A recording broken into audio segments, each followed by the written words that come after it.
All right, we're gonna try to hop into a game here with this sweet mono green control list and see if this deck has any staying power or if it was just kind of a hype list that was around and gone.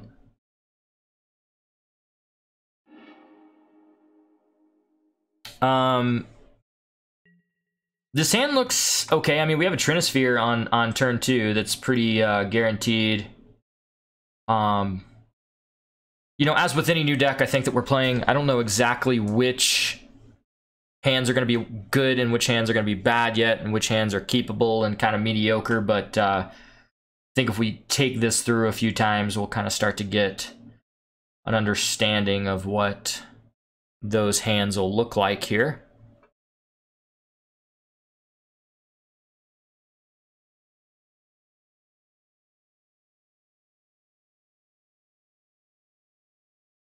Our opponent is thinking about continuing to mulligan here, so they mulligan to 4. Could this be like Dredge? Like, what other deck wants to mulligan? Okay, so... okay. Well, I think a turn 2 Trinisphere could be good. Maybe, but it's going to be a little challenging because...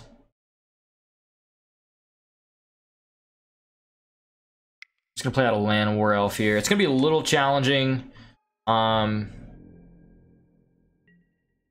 just because if they, you know, do get a pretty powerful spell on it this turn, then we're gonna have to kind of.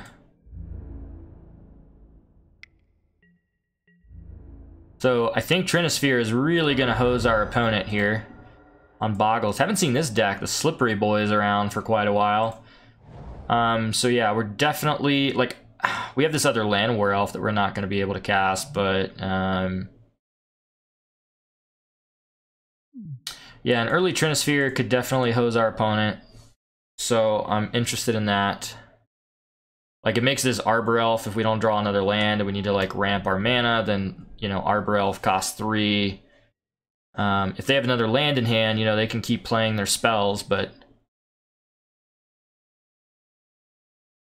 if they don't have another land and they just have like 1 and 2 drop spells, then this could really hose them, you know, for a little while at least.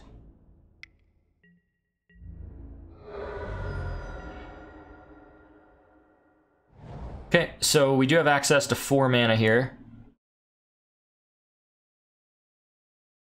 So I think for now, I'm gonna pay 3 mana for this Arbor Elf. Feels kind of bad, but this can really hose our opponent because we can play Plow Under next turn if we want, to really try to keep our opponent off base here, and hopefully we'll actually get to play something, you know, before they start pumping this guy up that can block it, etc. I don't think our opponent's going to be too happy to see Plow Under next turn.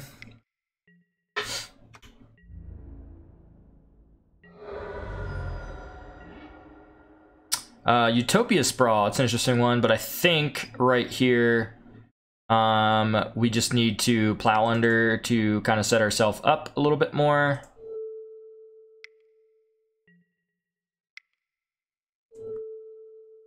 So we'll put both of these lands back on top.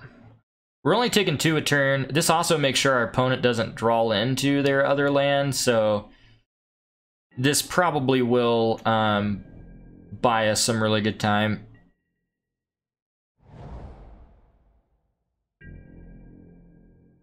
I really like Plow Under because we also know what our opponent's going to be drawing for the next 2 turns, and it's definitely not going to be something they can cast, I'm assuming, because they haven't done so yet.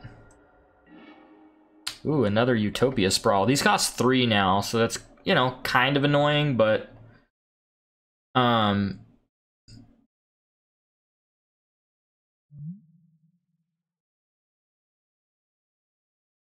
like, eventually we can play out this guy to just start blocking, but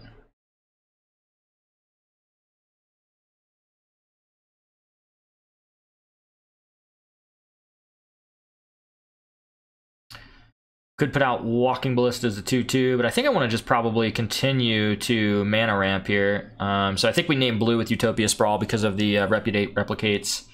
So what I'm going to do here is choose a forest to enchant. It's going to be this. We're going to pay 3, and then we should choose blue.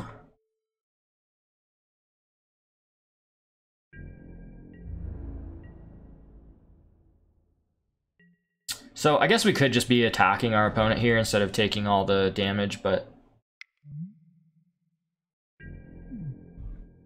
Man, we get to gain 7 life of that off of that too, and put... That's pretty good.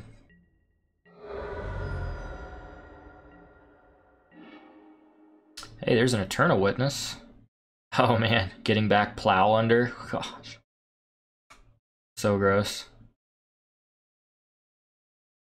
So our opponent could maybe draw their 3rd land next turn.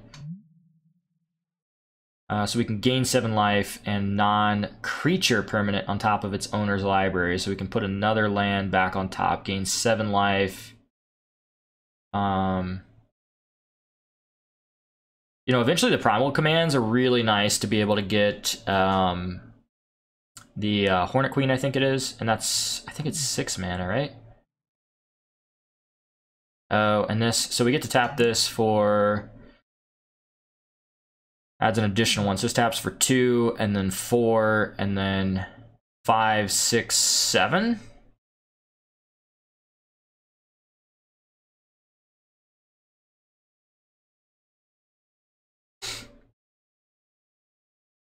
So that's not bad. We could get Plow Under, or we could Primal Command here. It's a little bit of a decision. I think Primal Commanding just to kind of buy some more time, I think I'm fine with here. Wait, do we have 7? We have 1, 2, 3, 4, 5, 6, 7 mana. So we could also play the Stampeder and the Eternal Witness and then bounce it the next turn, which seems pretty good. That actually seems really good because we can Eternal Witness, get Plow Under. This will bounce our Eternal Witness. We'll have Plow Under next turn. And we'll have a really good blocker as well. Or we can just go Primal Command, bounce this land, put it on top, and then gain 7 life. But we do need to start advancing our board state. Yeah, I think actually that's fine because we're really preventing our opponent from... We're really preventing our opponent from being able to continue executing their game plan. So I think I'm fine doing that for another turn.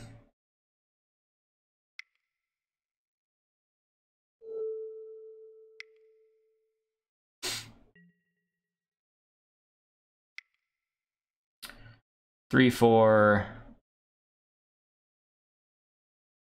5.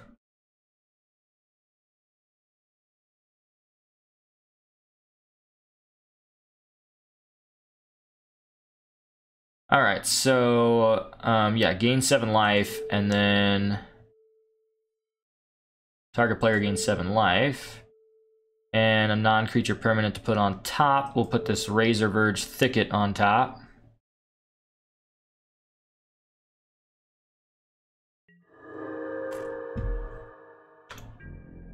So we're back to a healthy. Should have attacked there.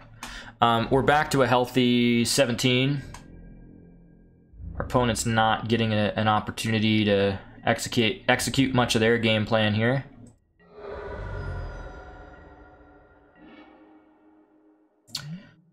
So we can counter an activated or triggered ability or create a token that's a copy of a creature that we control. That seems pretty interesting.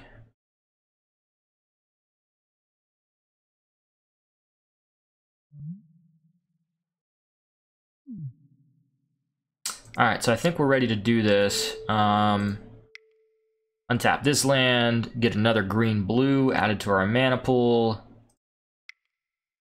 And then we have 5, 6, 7.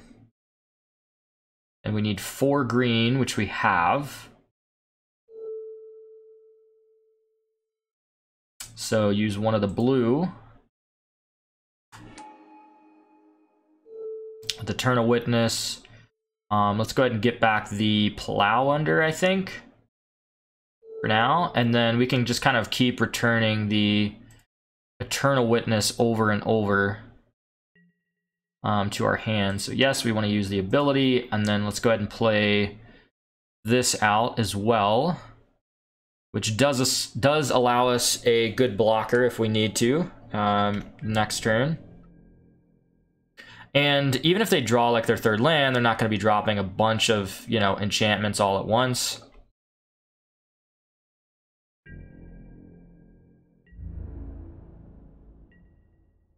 Man, they still did not draw. So, yep, we'll return the Eternal Witness to our hand. I like that. So this is 1, 2, 3, 4, 5 to cast Plow Under again. That definitely buys us some time here. And I'm going to do that before combat so that I know they don't have, you know, a Path to Exile or something that they're going to try to use, some kind of trick.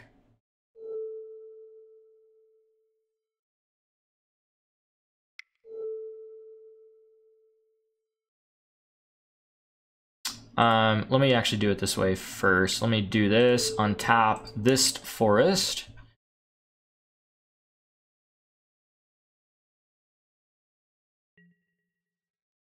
Add green, blue again, so that's 4, here's 5. And then I would have, so that's 5, and then also getting to replay Eternal Witness. Yeah, that seems real good. So let's cast this first. Choose these 2 target lands. So out of the ones that are floating, we want to have, we need all of our green land here.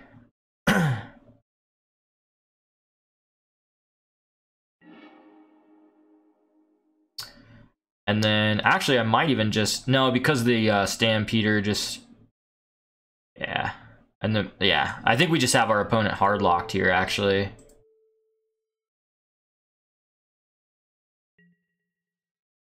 Yeah, I think our opponent's just hard locked here.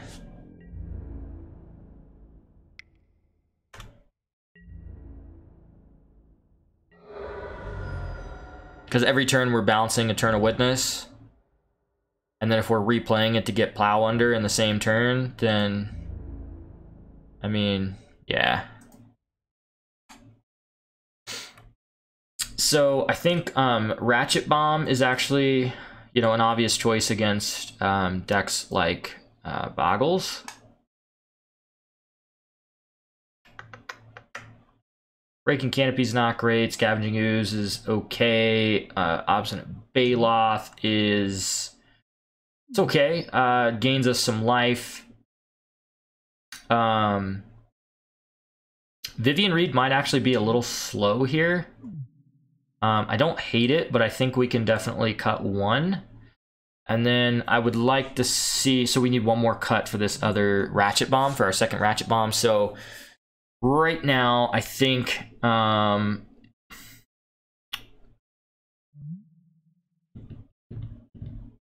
mean, I don't think we need 3 of these in our deck. Walking Ballista actually seems bad as well because we can't target anything, right? Like, I mean, it's a creature that's a blocker, but, you know, for the same amount of mana, I think I'd rather have Obstinate Baloth there to be able to gain some life. And I think I can probably cut 1 of these and put another Obstinate Baloth out there. Buys us some time. I think I like this. Our opponent is probably going to be much less likely to mulligan now. Seeing how that mulligan went so poorly for them that time, so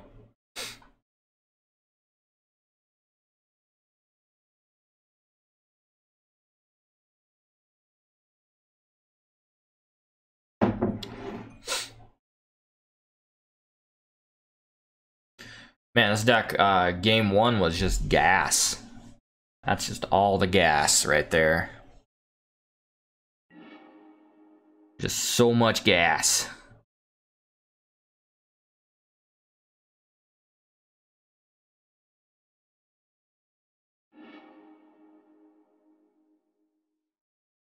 All right, so this hand is this hand I'm much less excited about. We don't have any mana ramp. Well, I mean we have Utopia Sprawl, so that kind of like ramps our mana, I suppose. And then I mean we could see how it goes. We do have Obstinate Baloth that we can put down. Depending on what we draw into, Utopia Sprawl into Obstinate Baloth into Primal Command. Both of these cards gain us life, buy us time. That's 11 life. Depending on what we draw into, it could be good. We do have some kind of mana accelerant, and we have things to do, so I'm okay with it. Yep, there's a Glade Cover Scout. Acidic Slime, it's an interesting one. We'll see how it works out for us. We're gonna add blue whenever we tap it, because we do have some blue cards in our deck that we may want to utilize, so... Right, does our opponent not have an enchantment for the Glade Cover Scout yet? That's surprising. On 2 mana? Okay, another Glade Cover Scout. Eternal Witness. Eternal Witness is not great yet. I mean, it could provide an opportunity to block, but I'm not too excited about it at this point. Next turn, we can play an Obstinate Baloth, gain 4 life, put a blocker on the battlefield, and hope to buy some time. We're not stalling our opponent out too much right now, but our opponent also is not doing too much either. Man, Ratchet Bomb would be real nice here. So we have 1, 2, 3, 4.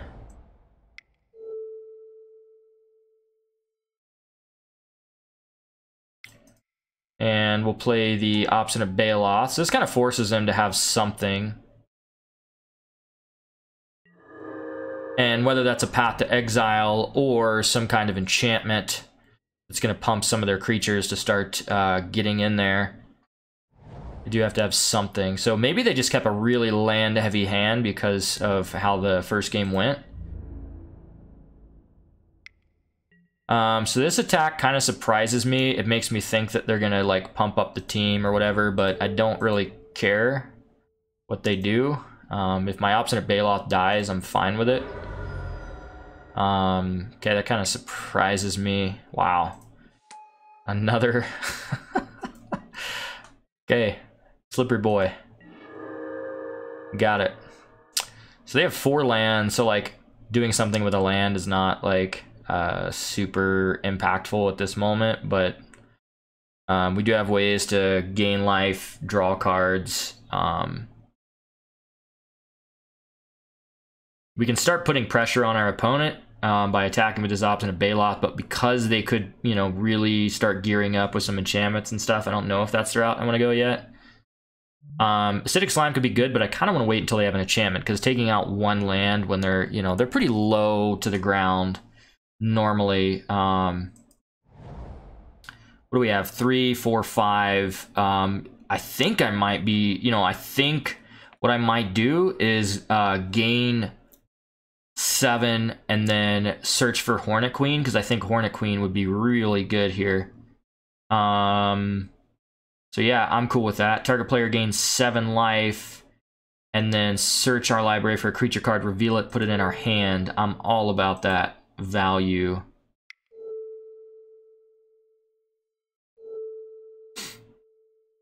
Come on, Hornet Queen, baby. Where you at, girl? Oh, it's 7. Okay, that's fine though. Like, stampedings. I'm just thinking of just how good that card can be sometimes with our creatures, like Obstinate Baloth just bouncing it every turn. But yeah, I think we just take Hornet Queen here. It's really hard for them to beat this card. It's Death Touch itself, and then it puts 3 more. Oh no, 4 more. Oh my gosh, yeah, that card's so good. I think we have enough ways to buy time right now. So we need 2 more turns to cast it, but I'm going to keep this guy back on the ready for blocking. We have Primal Command, which will gain us 7 life. We have Eternal Witness, getting back another Primal Command. I think this is going to be really hard for a lot of our... ooh, and they just gave us mana for our... sure, I will definitely use that ability. Didn't we have to reveal it? Search your library for a creature card, reveal it. So they know we have that card. And they just gave us the land for it, so... that seems pretty gas. I've always wanted to cast a Hornet Queen. Let's go!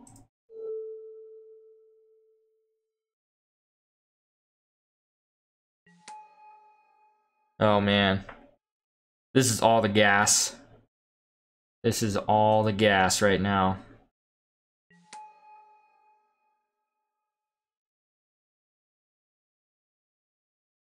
I'm actually texting.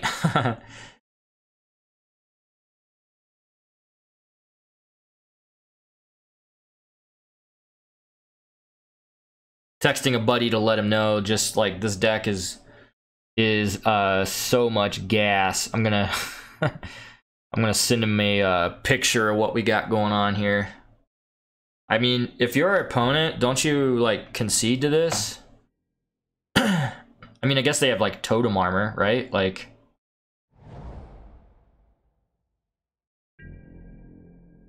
I don't even think they can effectively attack anymore, can they? Because I'll just jam all my Death Touch creatures right into them.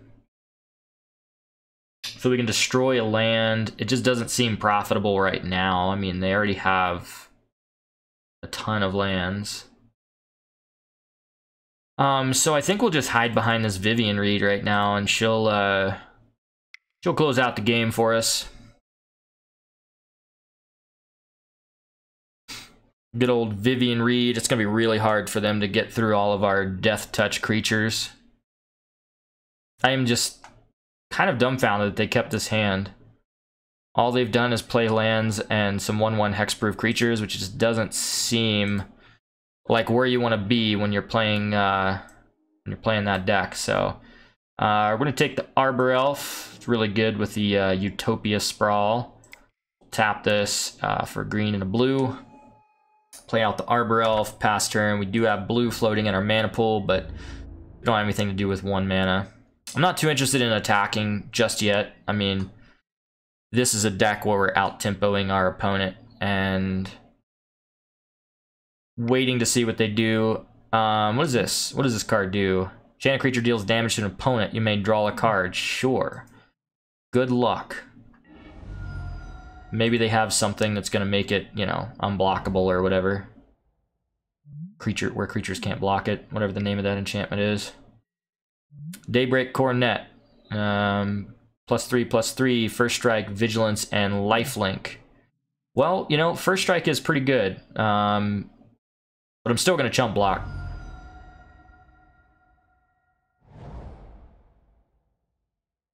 And we can actually just destroy this enchantment next turn. So, yep. We can destroy both of those enchantments next turn. Our opponent's going to be so sad. Yep. Come on in. The water's fine, buddy. The water is just fine. I could throw the Hornet Queen in front of it because we can get it back with like Eternal Witness and just keep playing it, but I'm not worried about that yet. Alright, so they gain some life. That is absolutely fine. So right now...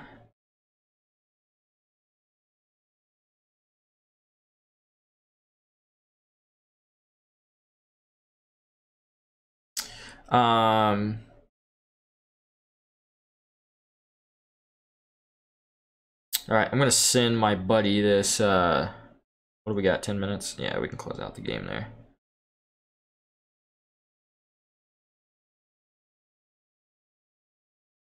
Sending my buddy this channel so he can check it out here if he wants. I'm sure he has it somewhere.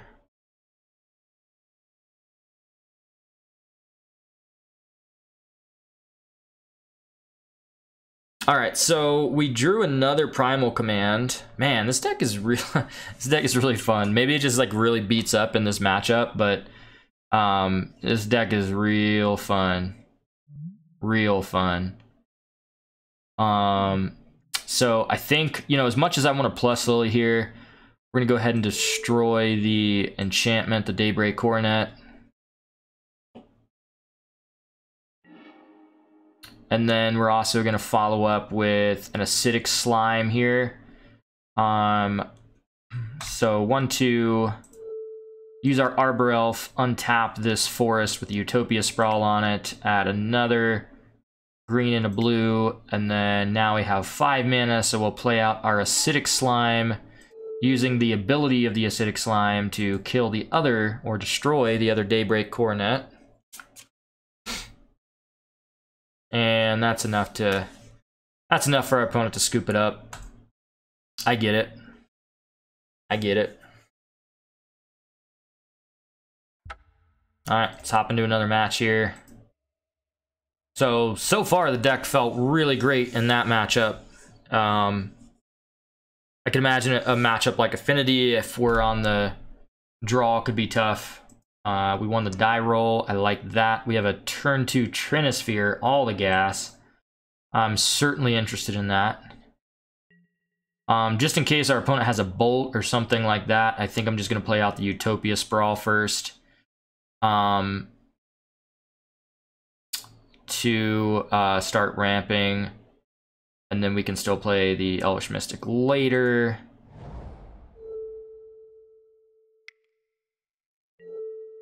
Use this to add blue. So our game 1 was really, or our match 1, I guess I should say, was just real gross. So they have Birds of Paradise, that's good.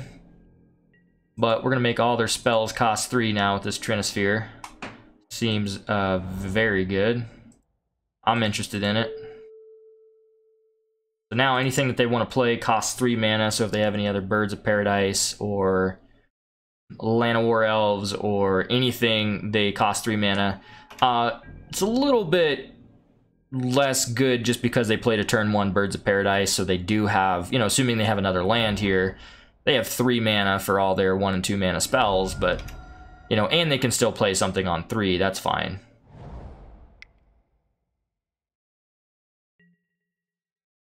So Knight of the Reliquary can end up being really good for them.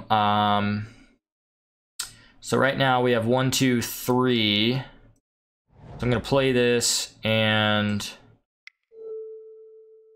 so green, blue.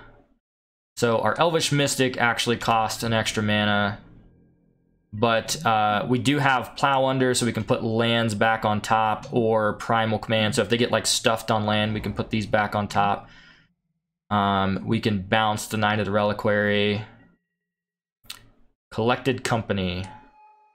Tireless Tracker.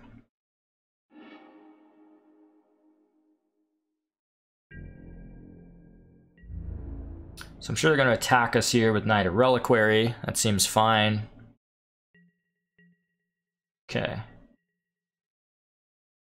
So they can actually sacrifice the Forester Plains in response to us targeting it, and then search their battlefield for a land card, put it on the battlefield. So that kind of makes it a little challenging to be able to deal with, but so we have 1, 2, 3, 4, 5, 6 mana.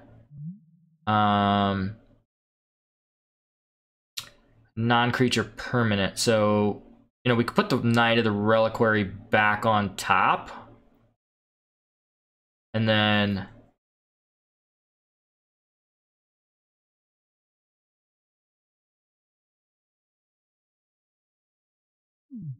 the Tireless Tracker is also a pain. Plow Plow Under is going to be really hard here just because they can sack a land in response and get another one.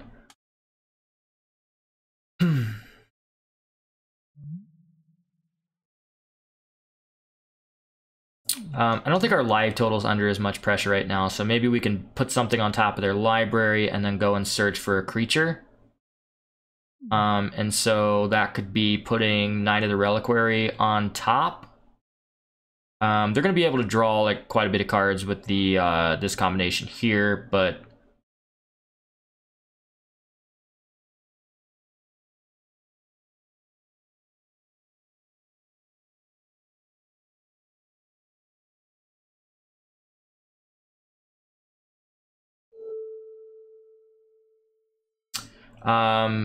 oh, so it's a non-creature permanent. That's right. So yeah, we try to do that, and they sack it, and then they just go get it's any land, right? Search your library for a land card, put it on the battlefield. So, and it's a non-creature permanent, so that's probably less good.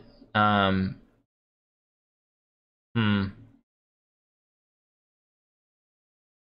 we definitely on the draw are. See here. Yeah, I think had we been on the play, that would have been a little easier.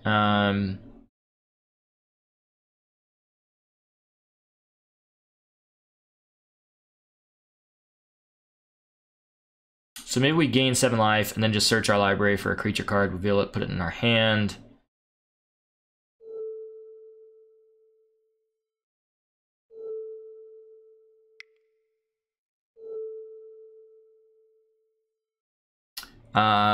Question is, what creature do we want to get here? We have what, 6 mana? No, 1, 2, 3, 4, 5, 6. Yeah, we have 6 mana. Like Hornet Queen still seems really good.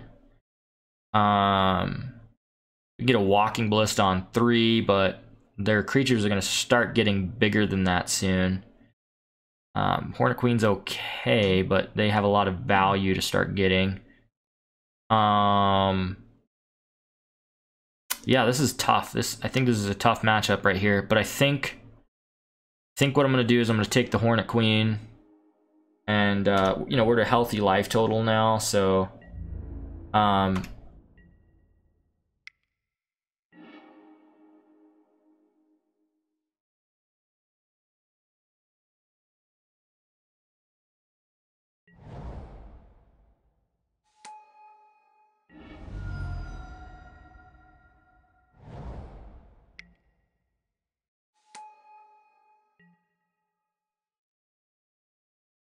I think this is definitely a tougher matchup just because, yep, they can put a +1/+1 counter.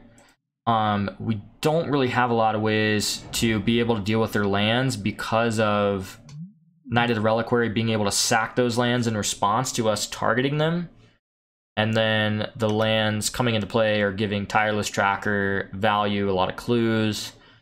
And we don't really have anything in the main deck necessarily that is going to wipe our opponent's board or anything like that. So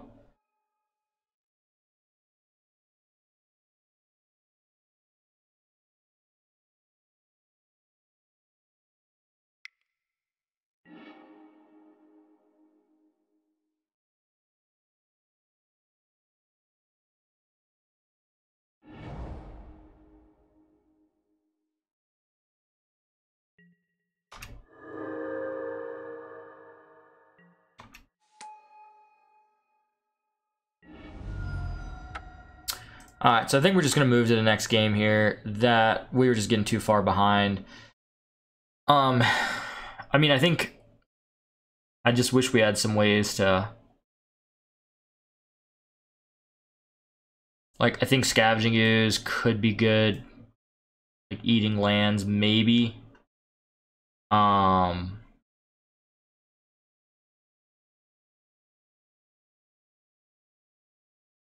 Walking Ballista is another consideration. Ratchet Bomb is like a consideration, I think, of being able to blow up their creatures. They may bring in, because they saw Trinisphere, they may bring in some kind of artifact hate. but I still like the Ratchet Bomb idea. Walking Ballista can kind of pick off some of the problematic creatures. I think we can probably cut, you know, one of those.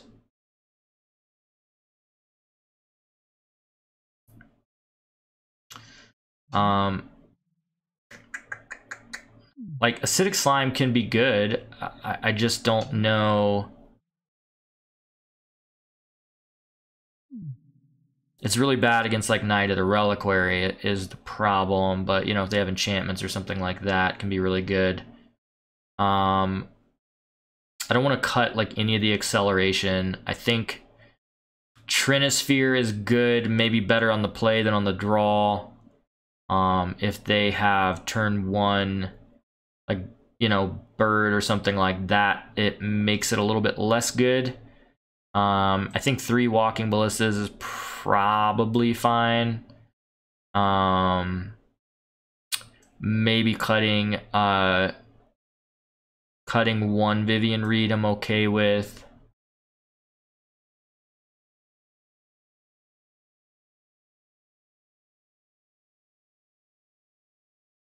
I mean, we have ways to make them shuffle their graveyard back in their library, worst case scenario, so maybe I'm not like super heavy on the Scoos plan here. 61, we got 1 more cut. Because I like the Ratchet Bombs, I like this idea. I think I'm maybe gonna cut maybe another one of these. Because we haven't really seen that card that much yet, to kind of make a decision on how good the card is.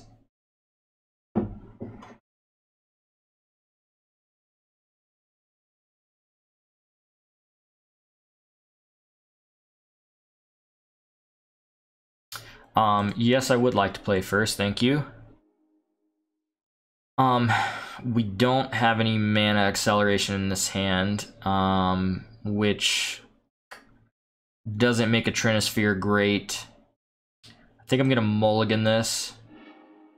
That is equally bad. This I'm not excited about, but I'll keep it. Gotta put 2 things on the bottom. Probably gonna be maybe Vivian Reed and a walking ballista. Oh, yep, they're ready for us to choose. And then I'm gonna go Utopia Sprawl here. Oh, does it have to be on a forest? Ugh, man. We're gonna concede. We can't play that game out. That was rough. Okay, not accepting new players. All right, I'm actually gonna get a cup of coffee really quick, and we're gonna take a short break, and I will be right back.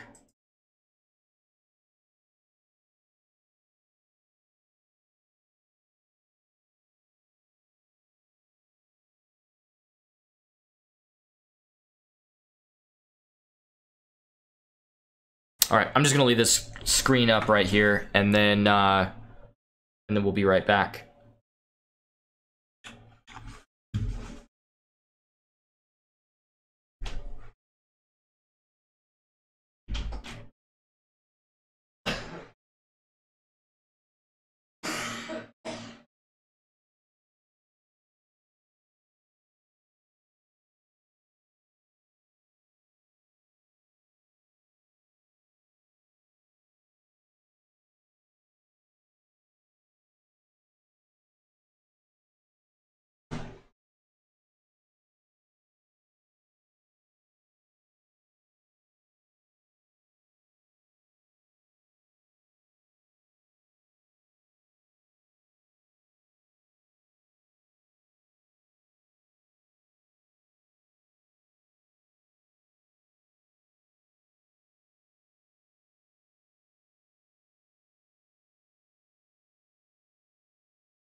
All right, and we are back with some mono green control in Modern.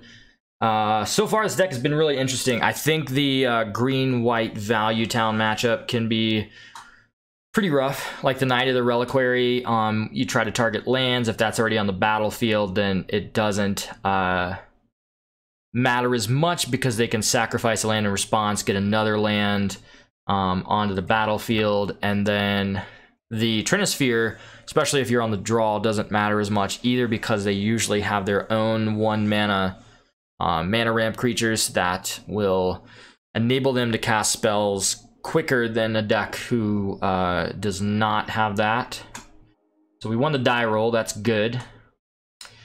This hand seems really good. I like a lot of these hands that just have an ability to cast a turn 2 Trinisphere. I think that's a really powerful combination against a lot of decks and will buy us a lot of time.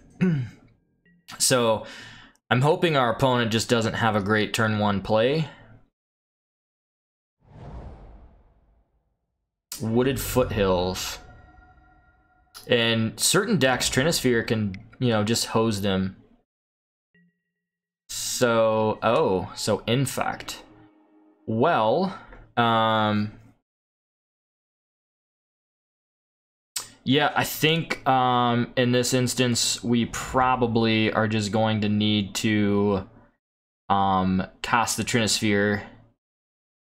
I'd like to be able to get this Utopia Sprawl to help us kind of ramp a little bit, but this might just buy us some time here, so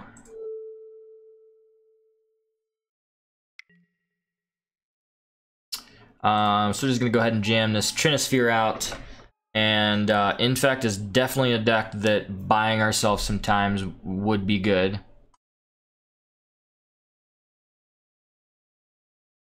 And I'm hoping that they kept a hand that's a lot of interaction and not a lot of land. That would be great for us. And we also need to kind of hit some land drops ourselves. A lot of their spells are very cheap. That's what they're looking to do. Yo, Seth Rome, what's up, buddy? How's it going, man?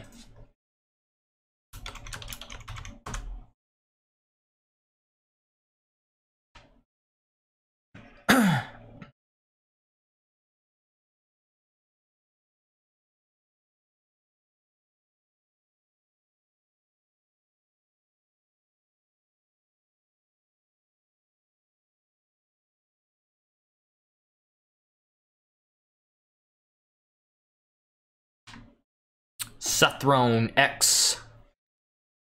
Welcome to the chat, my friend.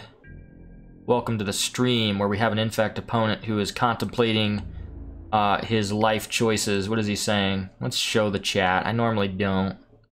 Oh, he's just waiting for us to respond? What? Okay.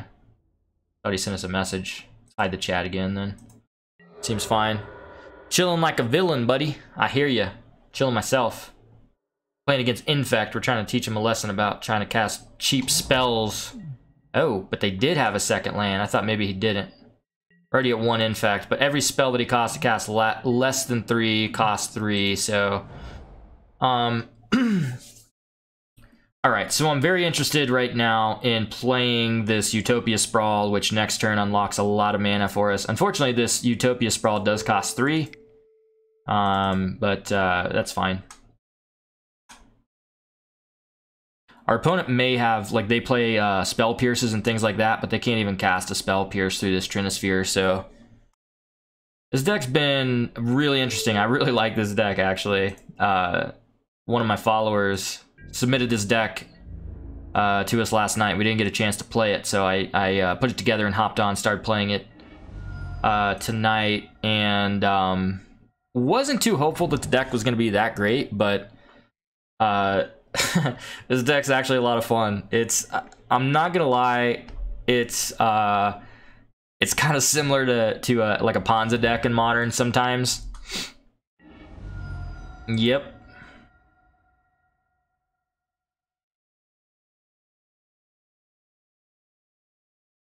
So what we're going to do is if he spends his mana this turn to kind of pump this Glistener Elf, you know, and spends, you know, 3 mana to pump it up, then next turn I'm interested in just kind of putting it on top of his library. Oh no, it's a non-creature permanent, isn't it? Well, we can start kind of putting lands or something on top of his library if we need to. I'd actually like to get to 7 mana so that we can get like a Hornet Queen or something. 3 mana for the Noble Hierarch. Kind of seems bad. Yeah. Alright, so we're taking some infect damage. I guess we gotta kind of be careful of the Become Immense if they're playing that. Alright, so we do have 1, 2, 3, 4, 5, 6, 7. So if we can make it another turn without dying, they can deal 7 infect next turn to us through a Trinisphere. I'll be impressed, but I think I would like to Primal Command. And I mean, if we were playing around Become Immense, we could shuffle their graveyard into their library. I mean, like, gaining life isn't a big thing at this point. I wish we could put a creature on top of our owner's library. I know, it's like playing Ponza. I think we definitely want to search for Hornet Queen, and I think I might want to just put like Breeding Pool on top of their library, and then that helps them not have as much mana next turn. Yeah, I like that. Okay, so let's get our value here. We're gonna untap this forest, and then we're gonna get all the value. That's 5 mana right there. I wish I had something else to do with this mana's turn. We're just 1 mana short of also being able to cast Eternal Witness after, but that's fine. Primal Command's a dirty card. Card's dirty. Non-creature permanent on top of its own library, and then search your library for a creature card. Yeah, I want to do that. I want to do that. So yeah, let's put the Breeding Pool, I think, back on top. And then we're going to go and look for a Hornet Queen to be able to cast next turn. That's going to be really hard for them to get through, I think. Hornet Queen is also a very dirty card. Yo, Suicide Jockey, what's up, buddy? Thanks for tuning in, man. If you haven't noticed already, we're playing this mono green list, and this deck is a lot of fun, man. I'm having fun with this list. We're looking for our Hornet Queen. There she is, because we have 1, 2, 3, 4, 5, 6, 7. Yeah, so we can cast her next turn. Definitely interested in that. So right now, our opponent, our infect opponent, we have the turn 2 Trinisphere, which is living the dream. We've been seeing that quite a bit. Like turn 2 Trinisphere, man, that just feels so good. Feels better even than a turn, you know, turn 1 Chalice on 1 in a lot of instances. No, the deck's been really good, I think. See what our opponent does here. See if they can kill us through a Trinisphere. If they can't, I think they're in big trouble. With Hornet Queen coming down. Okay, so this is 2. So Become Immense is a card that we're kind of afraid of right now for sure. Does he have it? Oh, he has Groundswell. Okay. Okay. Whew. I think we squeak by. Right? Yeah, because he can't play another spell because it costs 3, right? So we're gonna be at 9 infect. Oh baby. I like it. 9 infect. All the gas. All the gas. So that's 1, 2, 3, 4. Okay, I was just seeing if we could do it without the Arbor Elf untapping. There's 4, 5, 6, and 7. And here comes the Hornet Queen. I love it. Pretty gas. Not gonna lie. Not gonna lie.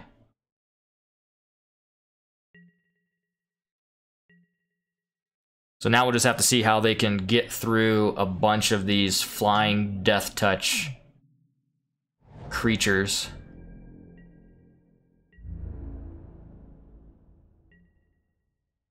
I don't know if they're playing the card that gives them protection from a color. That would be pretty good. Let's see how much mana do we have now. So this is 1, 2, 3, 4, 5, 6, 7, 8, 9 mana. So I can Eternal Witness, bring back Primal Command, and play a Primal Command.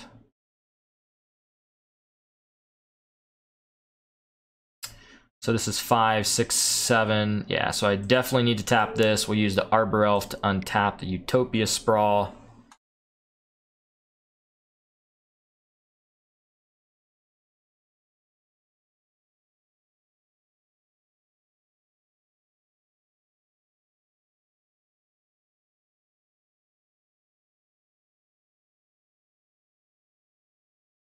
And I'm not really sure what I want to do with this Primal Command yet. Like, gaining life is not really a priority.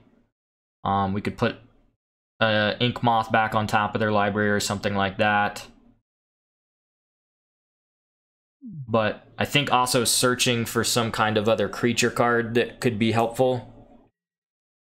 Yeah, Blighted Agent, that would be a good one. Yep, Hornet Queen is in the house, baby. Yes, good point. Blighted Agent is definitely, absolutely a problem that we need to finish our opponent before they find. Oh, actually. Yeah, 2, that's 4, 5.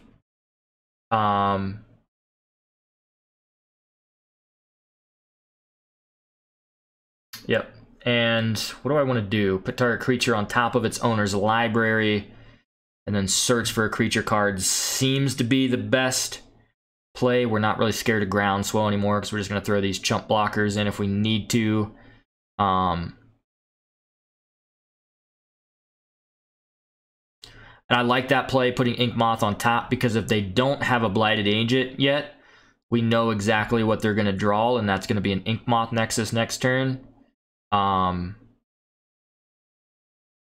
I like that. Let's put the Ink Moth on top, and then, ooh, Walking Ballista, huh?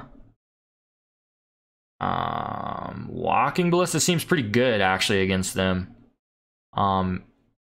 We don't need Acidic Slime, like they already have some lands out. I do like taking a Walking Ballista and then just playing it next turn. Yeah, let's take a Walking Ballista. I like that a lot. And then, I think I'm gonna move to combat first, and I think I'm just gonna get in there with Hornet Queen. We have plenty of other blockers back.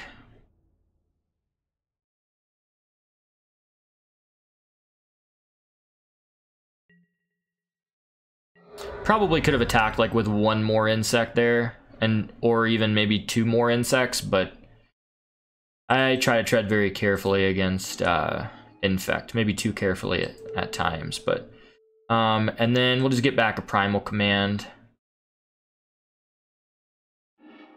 I could have waited and just like kind of used our Walking Ballista to shoot everything and just like Eternal Witness value there, but so we know they're drawing. I thought about finding Boar.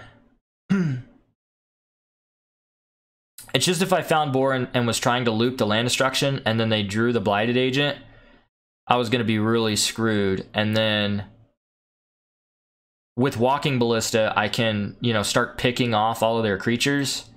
And then if they did play a Blighted Agent, you know, I can try to pick that off, and then they have to kind of use their pump spells, or I like Walking Ballista here a lot. Ratchet Bomb is a consideration. I don't think, you know, even though they have Ink Moth Nexus, I'm not too much on Raking Canopy here. Seems bad. I'm not on Scavenging Ooze. Life gain's not a big deal. Vivian Reed seems a little slow here. I don't know if I'm too interested in the Vivians here. She can tutor things up, but I don't think that's where we want to be. And then I usually am okay with cutting one of these. An activated or triggered ability. I mean, I guess that could be countering the activation of an Ink Moth Nexus.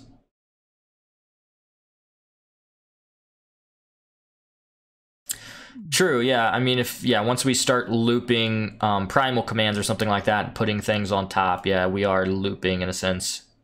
I don't know. I guess I was playing a little cautious. I didn't want to give him any window between the time I would get, you know, Boar and play it, and then that actually would have been fine though, because we knew what he was drawing the next turn. So yeah, Boar was definitely a good option too, I think. Do I want this? Create a token that's a copy of a creature that you control. I think I'm fine with cutting one of these. I think I like this configuration.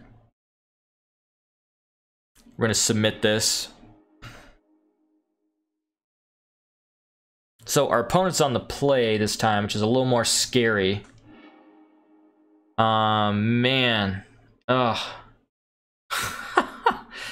Trinispheres. I don't need 3 Trinispheres. I would like to, like, I would like this hand with 1 Trinisphere and the other 2 being Forest. But I think it's gonna be much harder for us to win without a Trinisphere, I think. But I can't keep this, because if we just don't draw a land, then we just are set up to lose, unfortunately. I do like Ratchet Bomb. I don't know if it's going to be fast enough, but I like it. So we're on the London Mulligan rule, so we're going to have to put a card on the bottom. And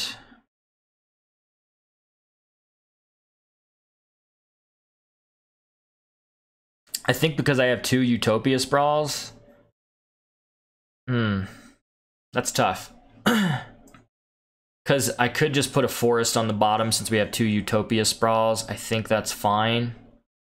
I could also put the Hornet Queen on the bottom, but I think the Hornet Queen is really good, and I'd like to have that eventually because it does kind of stonewall them, but if they have Blighted Agent, I guess it doesn't matter.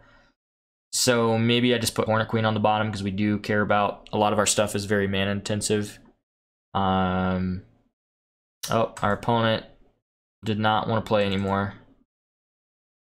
All right, let's just host a new match here.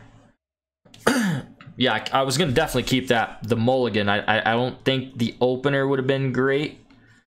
Not having any land, I think, was a little sketch.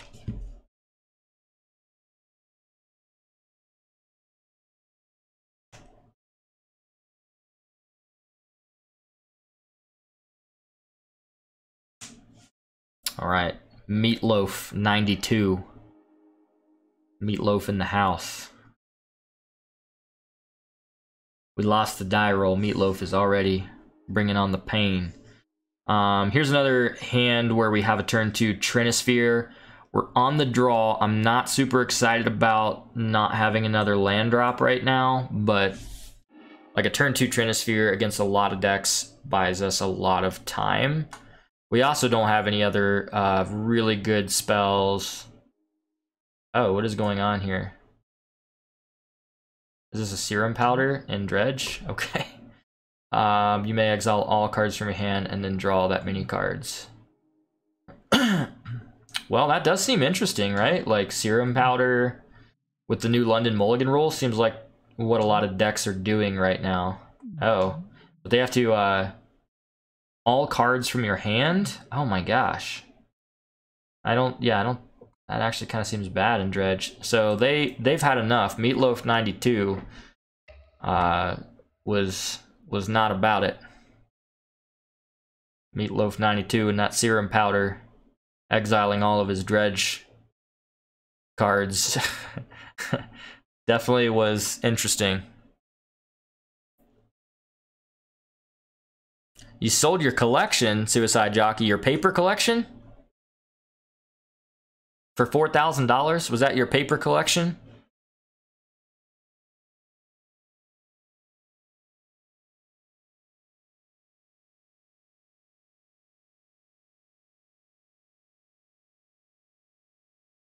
Leo. Alright, we're on the play this time. I like that. Turn 2 Trinisphere. Come on. Let's get it, though. Turn 2 Trinisphere. Yeah. I like it. I like this hand a lot.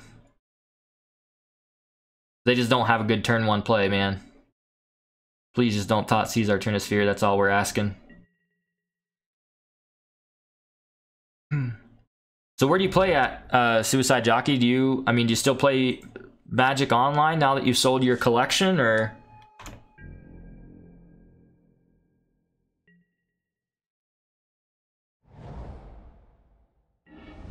Oh man, are they gonna have a Birds of Paradise?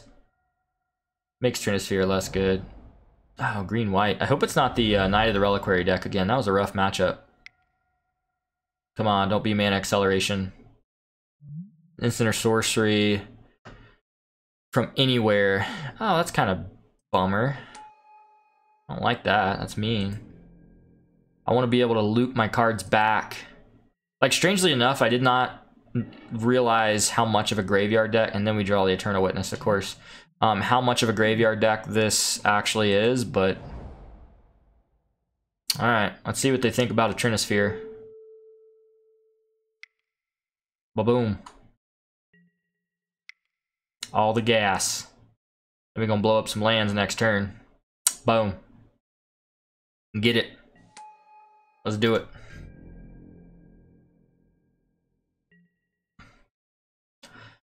Well, I'm sorry to hear that you had to sell your...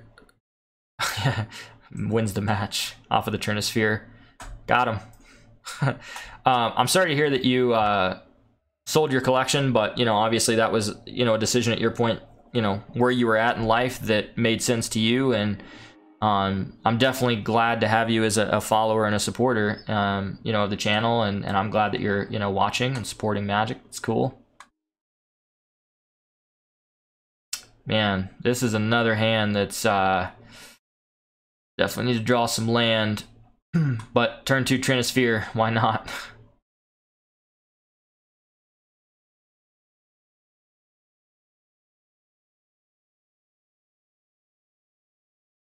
Like, turn 2 Trinisphere is probably not as powerful if we can't follow it up with good plays and make our land drops to keep them off of what they're trying to do, but I believe in the heart of the cards. Trinisphere is so much gas. Oh man, what if we're playing against Burn? That'd be gas. They'd probably just bolt our Arbor Elf though, right? Or maybe they Goblin Guide. That'd be sweet. Green, search for tomorrow. The hell? Playing against like Valakut or something, huh? Oh man. Yeah. 1, 2. Yeah, we need a land, so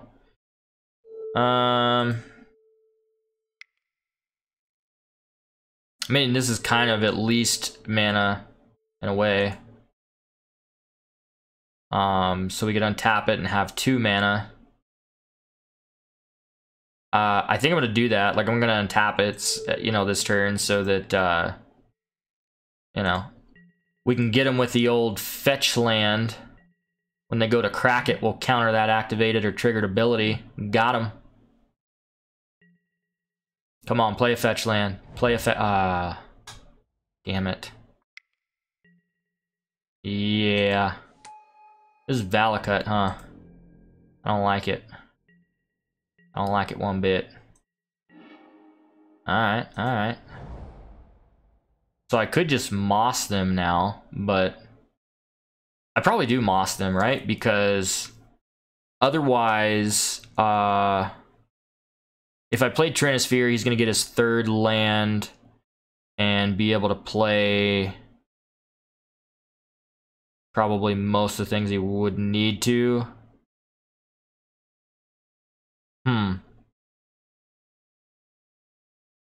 And then we get to search for a forest card and put that card onto the battlefield. Yeah, I don't hate that. If we Trinisphere him,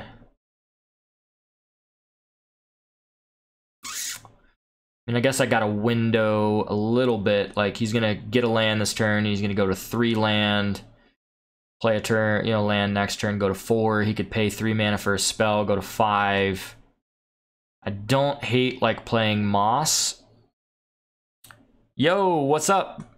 What's up, Patrick? We're playing some mono green here, and this list has been a lot of fun. And we're playing against looks like what seems to be Valakut right now. We actually beat Infect with this. I was really surprised and impressed. I think I'm just gonna Moss him here, and then we'll get another land, and then maybe be set up, you know, because we did kind of miss a land drop there, so I think I'm a little bit more on that plan right now.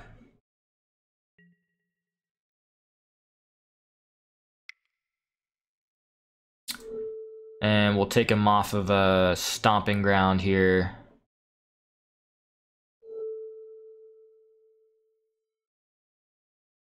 I wish this land came in untapped so we could hold this up too in case he plays a fetch land and just get him.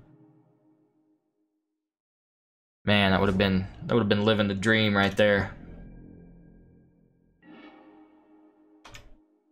All right, I'd like to see some more cards though that are going to hose our opponent on lands. I played for a little while longer. Not too much longer. I think I maybe just played, if I remember correctly, I might have just played one more round.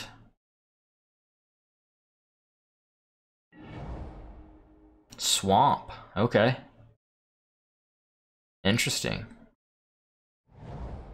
Oh man, there's the fetch land too. We could have just totally got him. I hope they don't crack it this turn.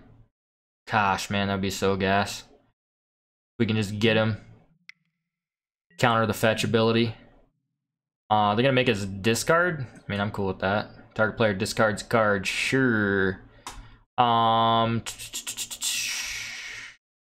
that's actually kind of kind of a tough decision, I suppose. But man, I don't know if Trinis, like turn 2 Trinisphere is gonna be great, but against their deck, I don't know that I'm on it anymore. You know, they're yeah, I'm just not on it. I'm not on it anymore. We're gonna pitch it.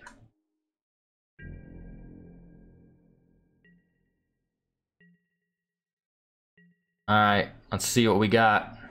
Oh, he killed our Arbor Elf too. Ouch.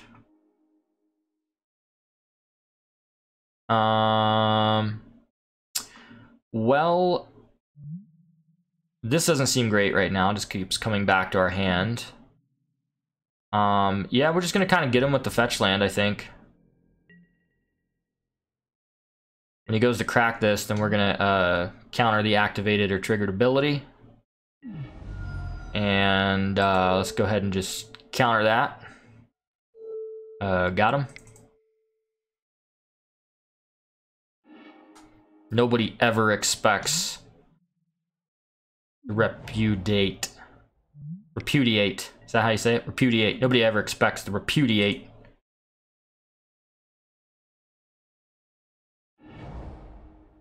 Play another fetch land.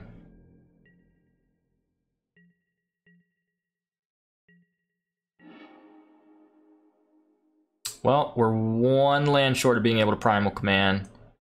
So I guess we're just gonna pass for right now.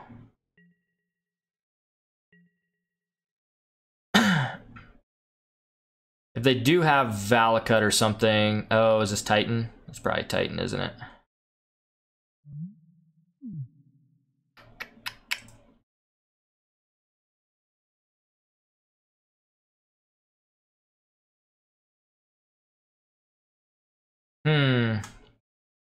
Yep, I think missing some of those land drops and then just having some really awkward cards in our hand. Like Stampeding Sero is really good if we have... Oh, Through the Breach. Okay. Alright. Well, that's a thing right there. Through the Breach. Haste and Trample. Enters the battlefield, destroy target non-creature permanent with Persist. When it dies, non-creature permanent. So, okay, so he's going to be targeting our land. And then I think we're just going to... We're going to just try to get him again with this, I guess. Not today. Not today. Got him. got one card left in hand. Oh, and this goes away, doesn't it? Oh, but when it dies, it returns. So they get a 7/7 back.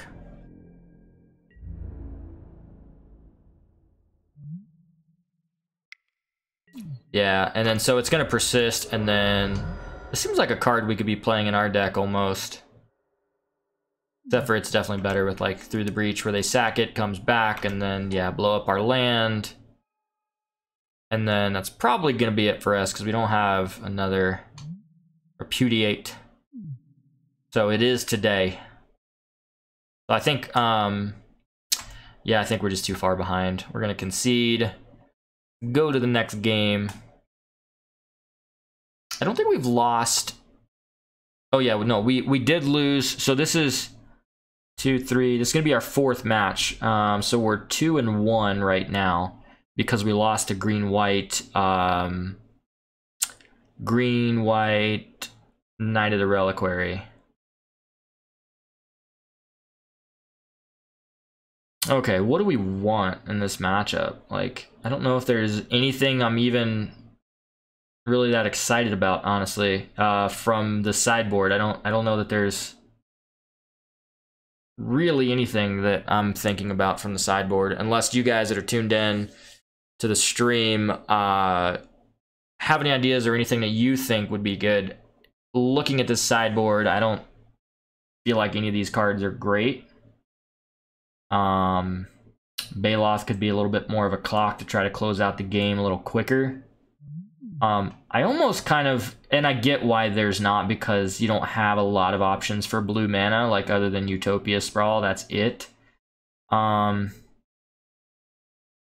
would almost like to see this deck maybe have a little bit more availability for blue sideboard cards, so that we could play negates out of the sideboard, or, you know, something really spicy like that.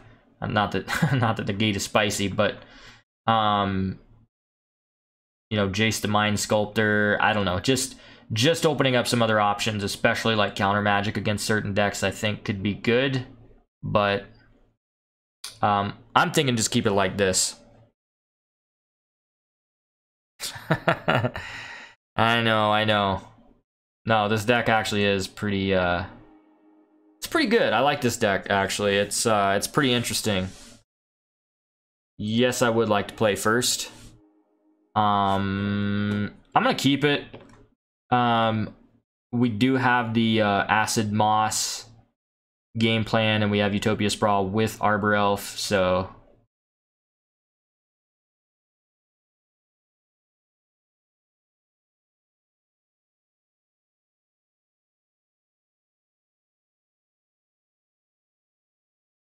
So they're playing some kind of interesting Through the Breach. I've never seen that deck before. I don't know if you guys that are tuned in have ever seen that deck before, but I have not seen that deck.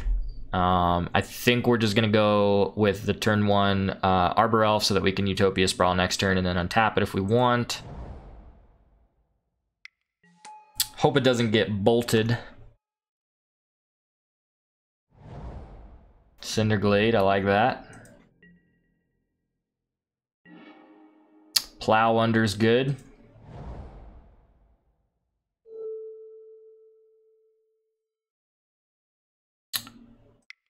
So yeah, we're gonna do some things here.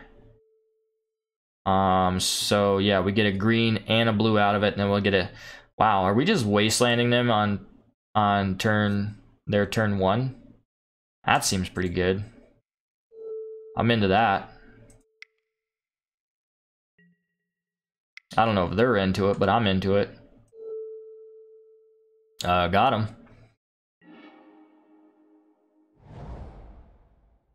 I'm totally into this. And then we got the Eternal Witness and the Sero Loop. Get him. Oh my gosh, did they just... Wow. Did they just not have another land?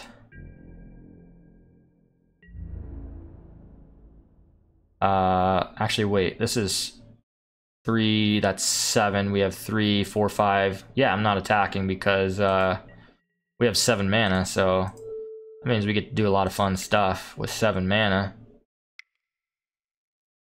Go ahead and get all our 7 mana here, and then I'm going to play Eternal Witness for green. And we're going to get back the Acid Moss, yes. And then with our other 4 mana, we're going to play the Stampeding Sarrow, bouncing the Eternal Witness next turn. So this is pretty much GG right here, I think. Yeah, those Walking Blisses are pretty interesting, huh? I had not seen the artwork on those. Yep, they got to land. Probably just GG, though. I mean, there's no way they're... I mean, can't imagine a world in which they get out of this lock. If you guys have just tuned into the stream, thank you guys so much for tuning in. We are playing a list that was submitted to us last night by Suicide Jockey, who was also tuned in right now. This is Mono Green Control. I've heard about this list before. I think I had a buddy who played against it. He was playing Mono Red Burn and top 8'd at the one of the SCG Classics, I believe it was. And he ran into this list, and there's a lot of life gain and things like that in the list. But so far, this deck has really impressed me. Basically, we wastelanded our opponent after they started their first turn, played a land passed, we wasteland them. And now we're... Yeah, they just disconnected. Yeah, because we have a lock on our opponent. We'll see if they reconnect. We'll give them a minute. But this Stampeding Sarrow is, at the beginning of your upkeep, return a green creature you control to its owner's hand. So basically what we do is we return the Eternal Witness to our hand on our upkeep, allowing us to, right now we have 7 mana, basically to play the Acid Moss, destroy whatever land they play for 4 mana. Then we get another forest onto the battlefield, and then we replay the Eternal Witness, get back the Acid Moss, and basically just keep looping that play, and they're never able to keep lands in play after that. So this deck is pretty interesting, I think. Yeah. I was kind of surprised too. Keeping a 1-lander against us. Did not... I mean, I wonder what their hand was. Like, what compelled them to keep a 1-lander? I don't know. It just says they disconnected, so I don't think our opponent is coming back. This deck's pretty sweet, though. So basically, for those of you guys that just tuned in, what happened is we were on the play, so we went turn one Forest Arbor Elf, and they played Cinderglade and passed. And then we played second land, so another forest. We used 1 forest, tapped it for green to put Utopia Sprawl on this forest, and then we tapped it for a green and a blue, because that's what we chose with Utopia Sprawl. Tapped it for a green and a blue, used the Arbor Elf to untap the Utopia Sprawl, tap it again, or sorry, to untap the forest with Utopia Sprawl, tap it again, so then we had 4 mana. And then we played Acid Moss to destroy their Cinderglade. They missed a land drop, passed the turn back to us, and then basically we were able to then have enough mana to play out, I think, what did we do? We played out like a Eternal Witness and Stamping Speed or something. Or Stampeding Sarrow, whatever it is. Anyway, and then we just kind of got this lock assembled pretty quick. So this was really interesting. I hope that the chat seems faster. I did look into the latency on the chat, so the time that somebody sends a message and the time that it gets to chat, and it does seem that it's very normal that when somebody sends a message on chat that it takes 20 seconds or so normally for a lot of people.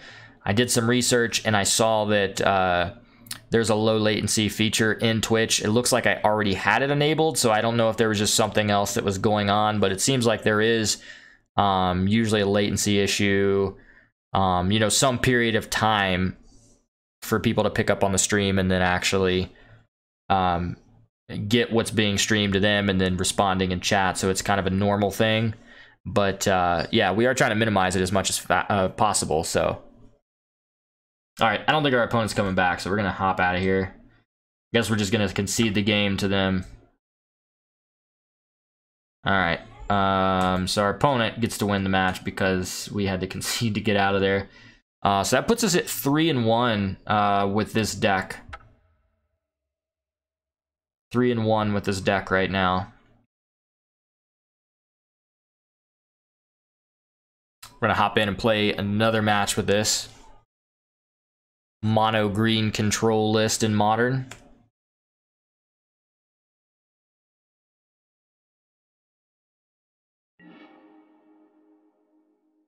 Alright, so we lost the die roll, which means we're gonna be on the draw. Hopefully we'll have a good hand here. This hand's not great. I mean, we're on the draw. We could end up drawing another land, which could mean a turn 3 Acid Moss to kind of ramp us into more land.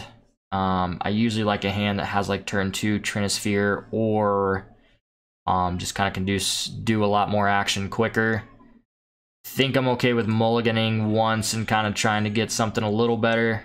I'm okay with this. I'm gonna keep this. I think since we have 3 forest, I'm okay putting, and we have a Utopia Sprawl, I think I'm okay putting a forest on the bottom. Seems like we hit land drops pretty okay, so I'd like to kind of keep the Stampeding Sarrow and the Acid Slime, or Acidic Slime little combo there. Might be too slow, depends on what we're playing against.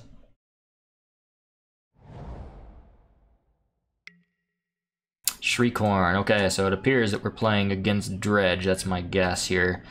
No secret, Dredge is not a great matchup for us, but we do have a lot of sideboard cards for it. So we'll see how this matchup goes.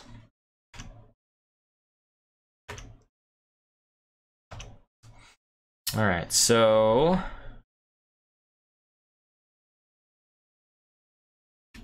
alright, so we played a Utopia Sprawl to add blue to our mana pool. If we can get, say, like, I could see, okay, good. They don't have a Dredger in the yard yet, so that's good for us. I'm sure they're going to Shriekhorn again. Still no Dredger. That's good for us. I hope they, like, miss a land drop. That would be great. Probably Faithful Suiting, though. They'll find land off of a Faithful Suiting, I'm sure. And probably discard a Dredger, maybe. Okay, so there's land. Yep, so Bloodghast is going to trigger and come back, and so are the 2 prized amalgams as well. Unfortunately, this is just a matchup, especially when they get to this point, that Acidic Slime over and over again doesn't really do anything. I'm like half tempted to concede at this point because I don't want to give our opponent any more information on what we're playing so that they don't know how to sideboard against us. I'll see what our draw is here, but I don't think especially with our hand, we're beating this right now. Yeah, so I'm going to go ahead and concede just because I was hoping our opponent didn't like have the second land drop there or something, and maybe we could have assembled something depending on what our draw was. But yeah, I think we're just gonna concede and then go to the next game and bring in our hate so that they can't see what we're doing. Yeah, the London Mulligan rule definitely is really good. Okay, I'm not really interested in some of the slower cards here. So we know we want Scavenging Oozes for Graveyard Hate. We also have Grafdigger's Cages. We have Tormod's Crypts. We basically want all of these cards. Surprisingly, since we made those cuts, we're only 1 card over. So I think I'm also going to cut one of these. Maybe we could make a copy of something like a Scavenging Ooze. You know, that card's probably pretty bad. I I don't know if there's anything else that we want, like Obstinate Baloth, maybe? Like to gain life and just put a blocker out there. Stone Walls, the prized amalgams.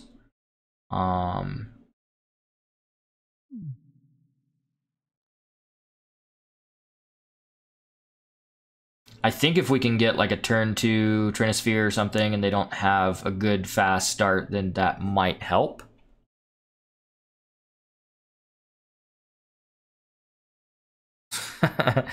No, I don't think they would know exactly what to sideboard against mono green, but I don't want to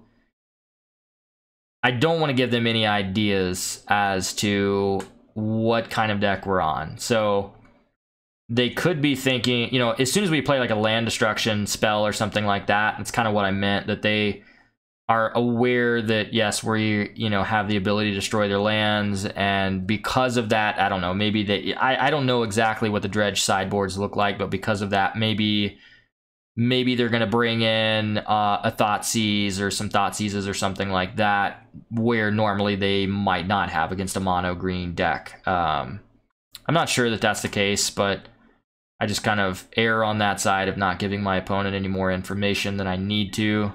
Especially if it means that, you know, I mean, we're already maybe 80-20 or 20-80, I guess, to win that matchup or less, the way things were panned out there. Sand would have been really interesting had we had a forest or some land in hand on the play. We just can't keep it, so we got to ship it back. I'm also not excited about this hand. I mean, we have a Scavenging Ooze. I mean, it's something, but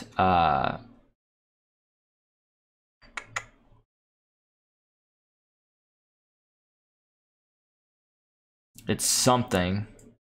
I think we can probably keep this. I don't want to mulligan too low, but I would have been a little more excited about some of our other graveyard hate cards other than a Scavenging Ooze right away, but and we don't have any mana ramp or anything like that, so we'll see what we draw, I guess.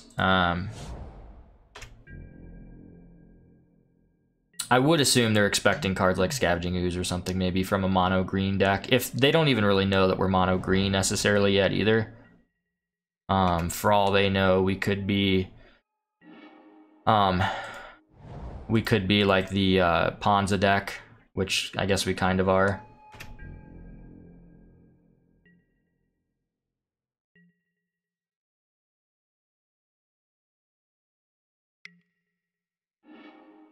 Okay, so no Dredger yet, but they do get to do this again in the upkeep, which I'm assuming they will.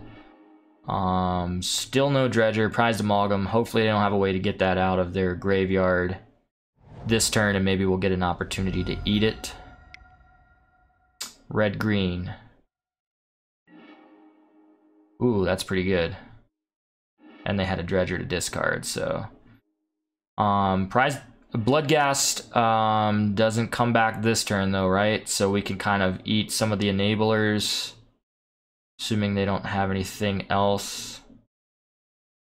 I'm really glad that they didn't hit a Narcomoeba. That would have been real bad. So I'd like to play out an Arbor Elf, but really what I need to be able to do is, let's take a look at their graveyard here. So I think they have one more counter on this, right? Remove a charge counter. Target player puts the top 2 cards of the library into their graveyard. So I think I could probably see if they fire this off like in the upkeep or something. But we definitely want to get the Dredger out of here, right? There is a Dredger in here, I'm pretty sure.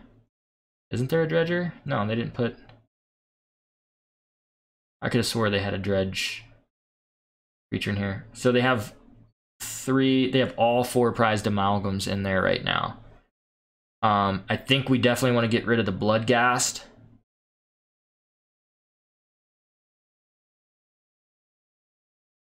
You think the zombies? Yeah, I guess so, right? Yeah, just eat the zombies. Like, the Bloodghast is really what triggers them though. So as soon as they play a land, they're gonna get 2 Bloodghast back onto the battlefield. And then I guess just 1 prized amalgam. And then I'll save I kinda wanna save a mana to see if they I kinda wanted to save a mana just in case. That's kind of what I was thinking, was eating the Bloodghast, because I still get bigger than the prized amalgams, I guess. And the Bloodghasts are what like keep coming back over and over again. So I think I'll eat the 2 Bloodghasts, and then I'm gonna let him untap. I'll keep 1 green source up just to see if he finds a Dredger or like a way to trigger bringing back these prized amalgams. I think is what I want to do here.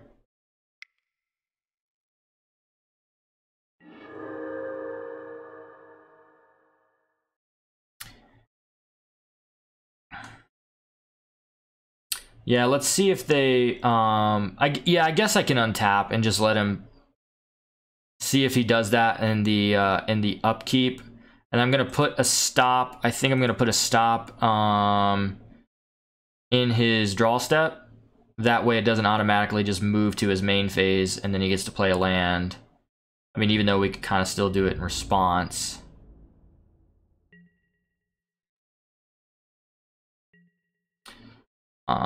Let's see what he does here.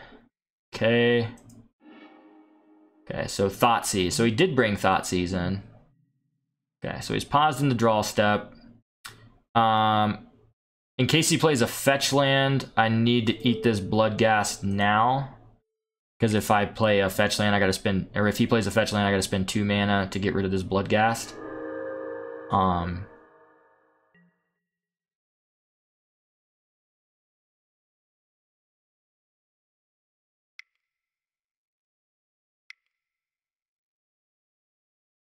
Just Cathartic Reunion, maybe?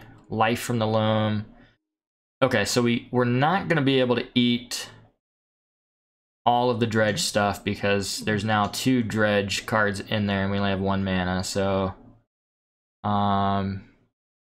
should I just eat one of the Dredgers here? Or maybe I just wait. Maybe I'm just waiting to see what triggers, to see if one of the prized amalgams triggers, and then I can just eat a prized amalgam.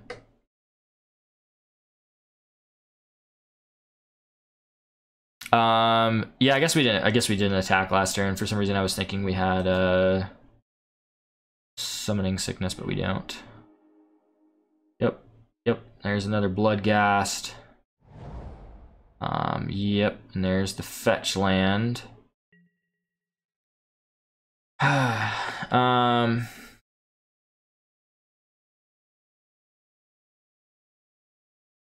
So yeah, if we try to eat it, then he's just gonna crack the fetch land and then get it anyway. So, think we just eat like one of the prized amalgams then.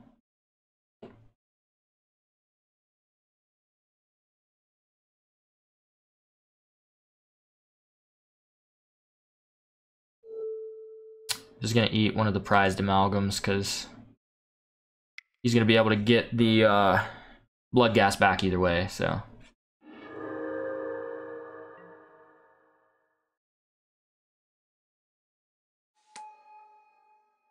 Yep, so he's still gonna get 3 prized amalgams back.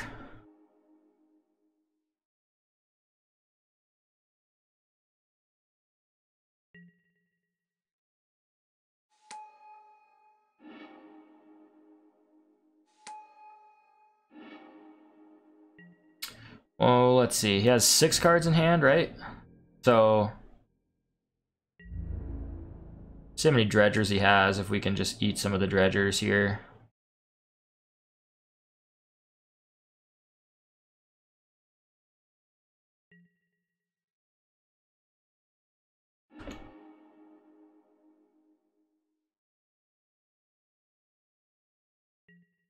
Wait, did we like skip our turn? I don't even understand what happened there. I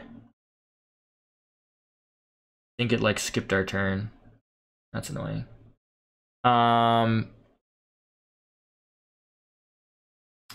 So we're not as worried about Narcomoeba now.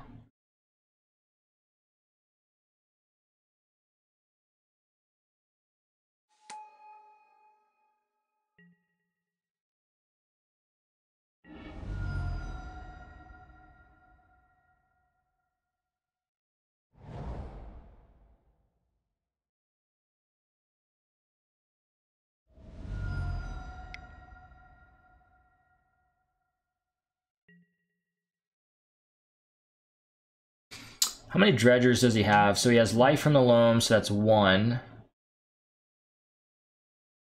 And then he has, I think that's it, right? So I'm gonna go ahead and eat the life from the loam here.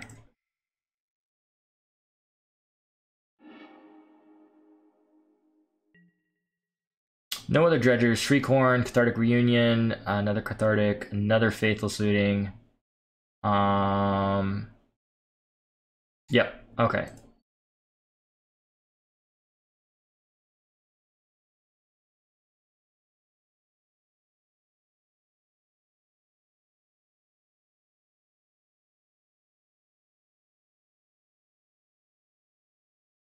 Yeah, I think I didn't F6, but I think he had some stuff on the stack and I had F2'd, which basically skips, what is 2? Pass until response. And so it just passed through our entire turn, unfortunately. That's why we didn't play land last turn. It's just kind of annoying, but that happens when you're playing on Moto. So we're definitely gonna block a prized amalgam here. And then take some damage.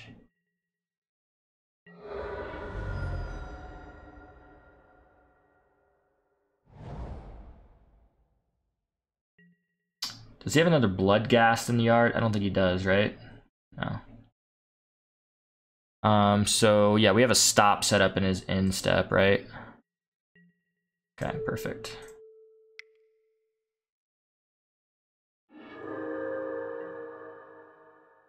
Does he have any more dredgers in the yard? I'm not seeing. I could eat the Faithless Looting. Kind of interested in eating the Faithless Looting here.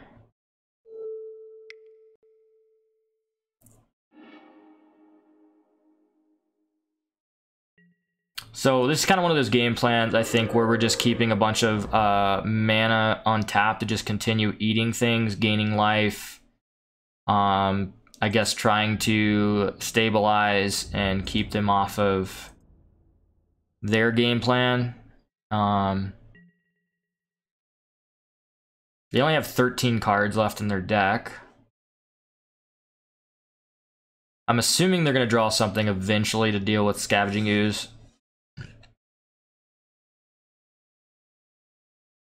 Unless we can get it big enough where Conflagate doesn't take out the Scavenging Ooze.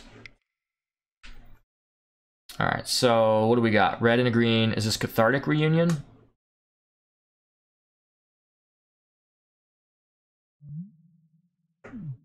If they discard a Dredger, we can just eat the Dredger. Oh, this is Life from the Loam.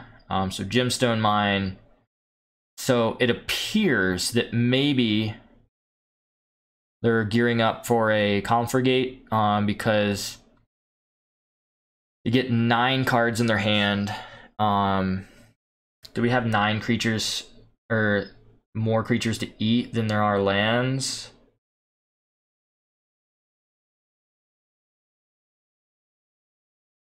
So yeah, they pay 2 red and then they discard what, like 9 cards and then deal 9 to this. So is anybody against me just eating these 3 lands that they're targeting? Then I can at least make this. I can at least make this a 7.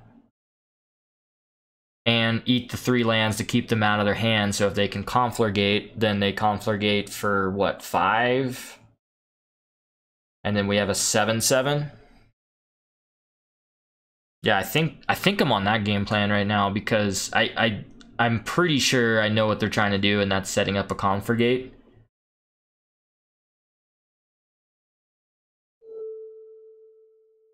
So yeah, they're targeting the Gemstone Mine, the Blood Crypt, and the Tomb. So I think we're just gonna eat these 3 cards.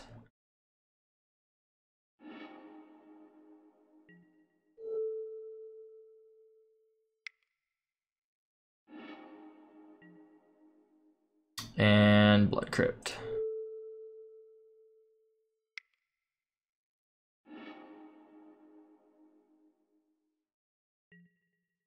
So I'm kind of putting them on Confligate right now. So, and we haven't seen any of the cards that drain us for 3 yet.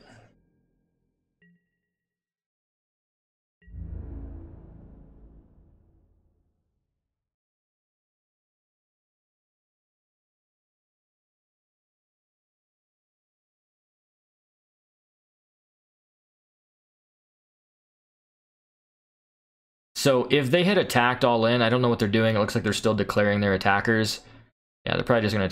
I'm kind of inclined to not block here. That may sound crazy, but I'm putting them on Confligate right now. I think they have it. And if I block here, then they only need to Confligate for 3. Maybe 4, I guess, because I can pump it 1 time. So if we don't block, we take 3, 4, 5, 6, 7, 8, 9. Puts us at 7. But we get to gain another life in the end step, and then gain some more life.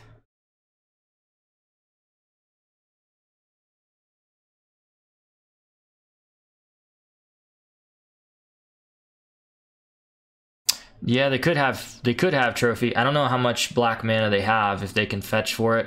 I'm not sure if I want to block here or not. Because they attacked all in, I'm putting them on maybe having like a Confligate. I'm not gonna block here.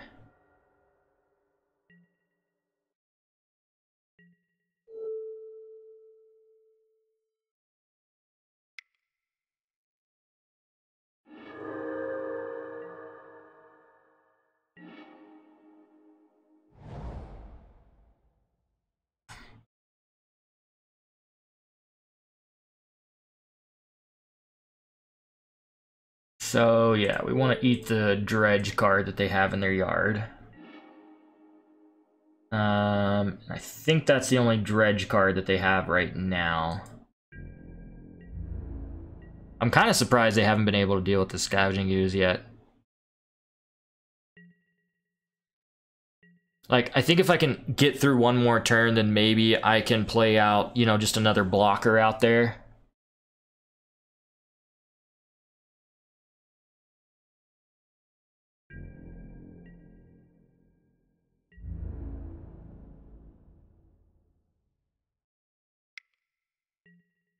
And they might just have a way to deal it straight to our face here.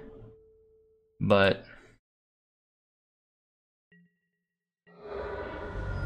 like, not blocking last turn might just have really hurt us because now we're at 2. But I'm hoping that we can evade any kind of... Okay, so now we're at 3. Yeah, if they have no chill, that kind of seems bad, right? Like, not having chill in their deck.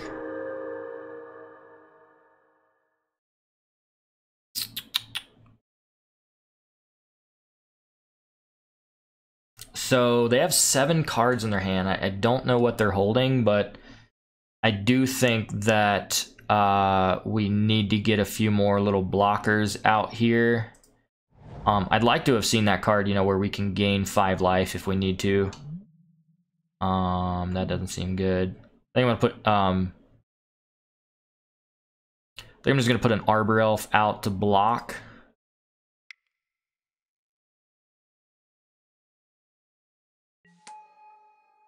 And I think I'm just gonna pass like this with a lot of open mana.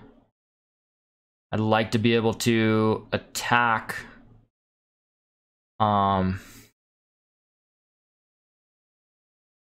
It's pretty risky. I could play Eternal Witness out. That would just keep 2 open lands. And then attack with Scavenging Ooze. But I think I'm just gonna wait another turn or two.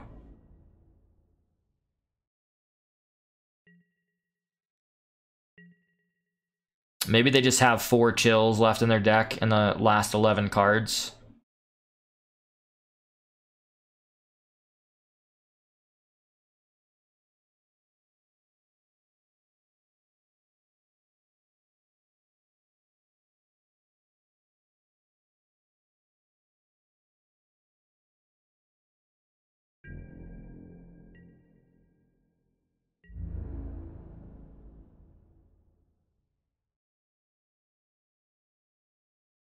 Maybe they just have Lightning Bolt here and they just attack with an Archamoeba, put us at 3, and then bolt us or something.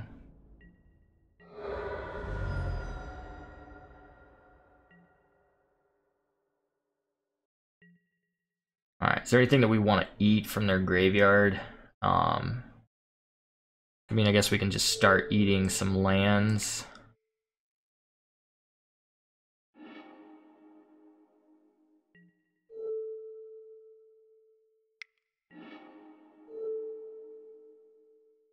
Guess I'll eat the black lands, actually.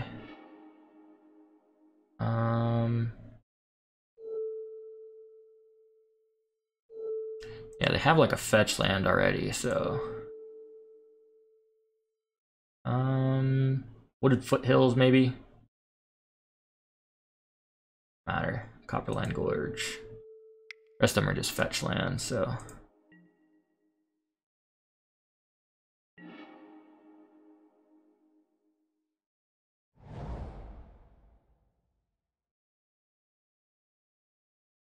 Well, if we don't start attacking, we are going to just die to this Narcomoeba eventually.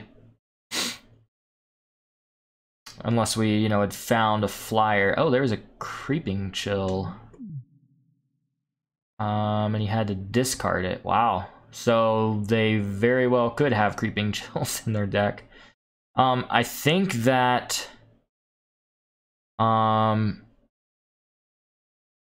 I think we do have to just start attacking. I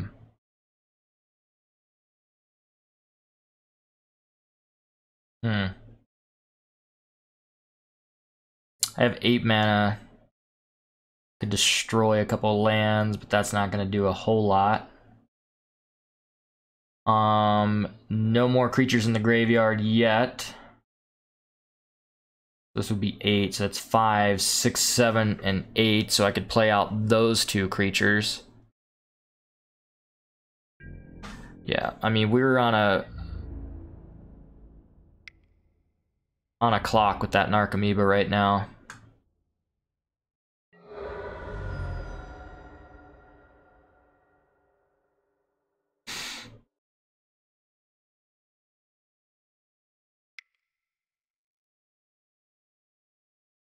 Alright, so we'll play the Acidic Slime out.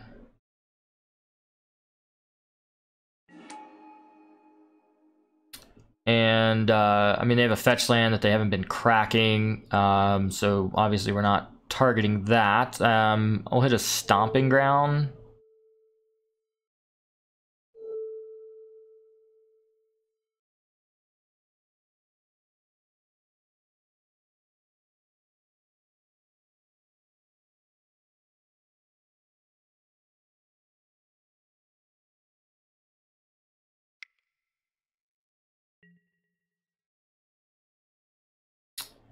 Nature's Claim. Interesting.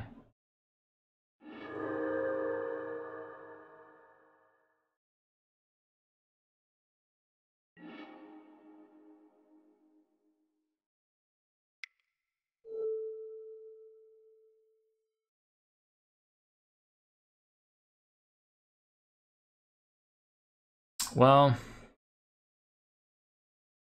like having the Arbor Elf out versus having the Eternal Witness out doesn't probably make a lot of difference, so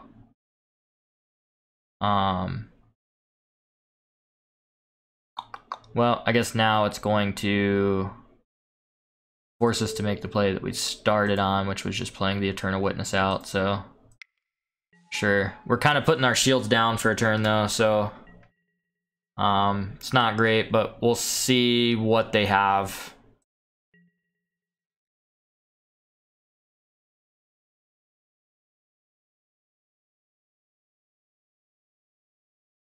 If they have a removal spell for any of these two creatures, then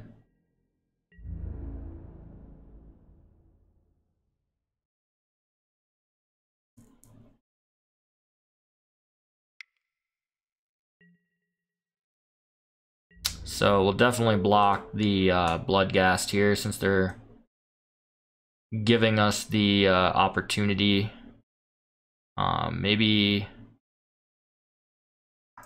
Maybe I actually want to block with the Acidic Slime.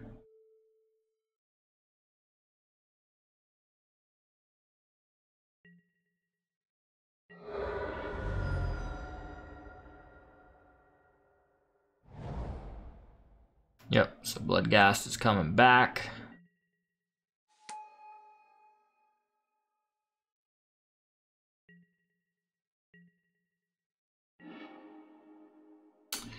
Man, we would have liked to have seen one of the spells that gains us 7 life. That would have been really good.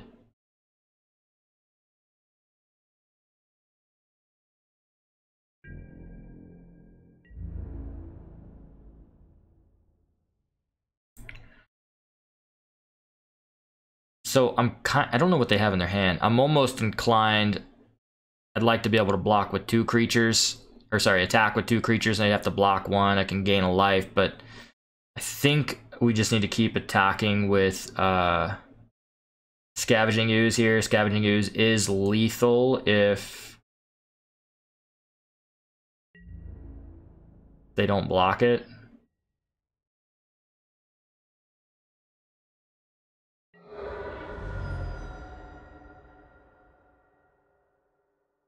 Let's just go ahead and eat the prized amalgam right away.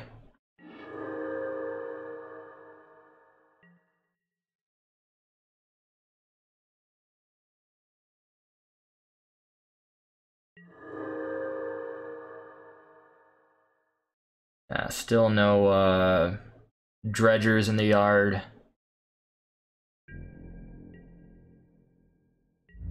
Assuming they're gonna get in there with Narcomoeba. Nope, they're just kind of hanging back now.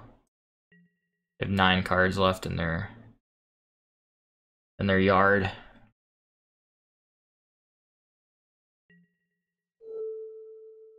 I'm just gonna start eating some of these.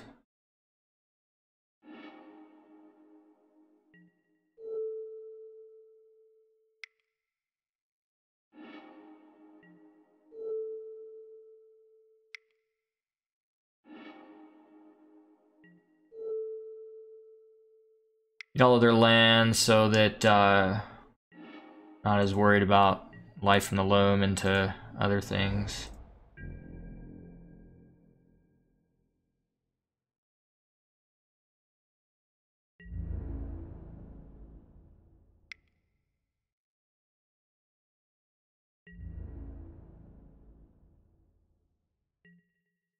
Interesting.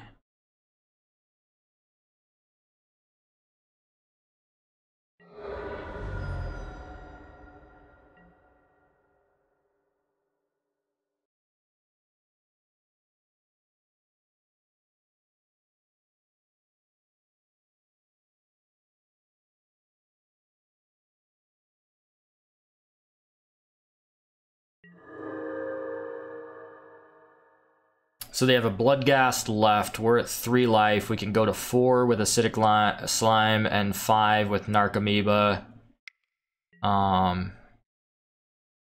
Faithless Looting. Okay.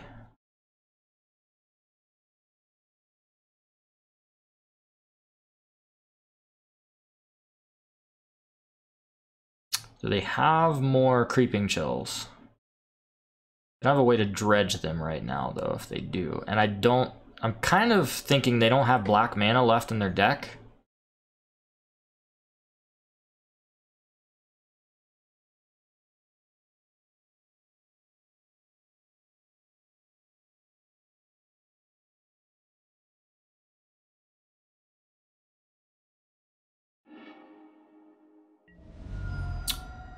So yeah, we don't want the blood gas coming back, so we're gonna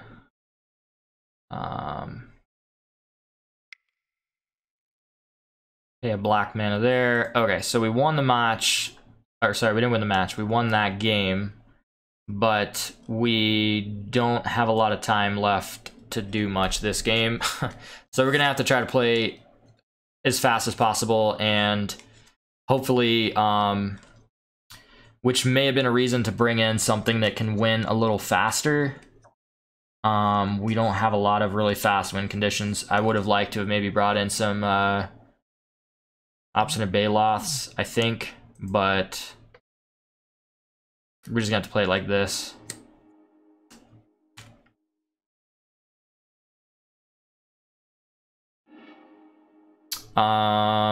This doesn't have any hate in the hand, so I need to ship this back. We need some kind of interaction. Like, we're on the draw, so turn 2 Trinisphere probably isn't great. Get a mulligan again. Wow, still no hate. It still does have a Trinisphere on turn 2. Like, I don't even know if Plow Under is gonna be like that good here. That can go on the bottom, and the Land War Elf can go on the bottom.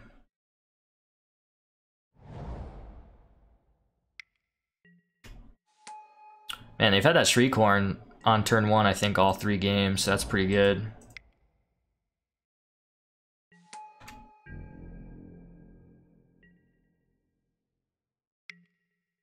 Yep.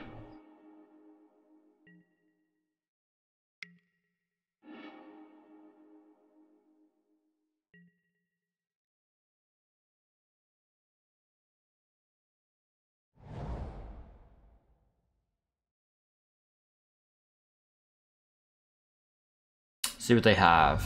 Maybe a Cathartic Reunion. Be good. Maybe they're gonna Assassin's Trophy us. Yep. So they have Bloodghast. Yep. And still didn't quite hit the card that we were hoping for.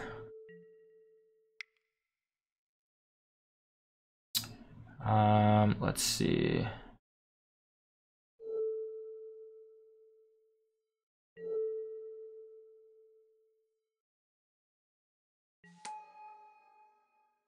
All right, that's what we got. It's basically our whole hand.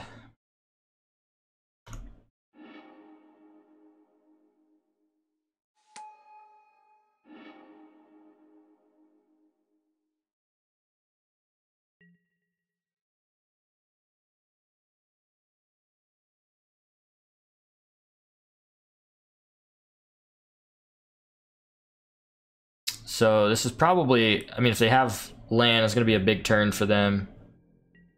Well, they're going to get 2 prized amalgams back anyway, so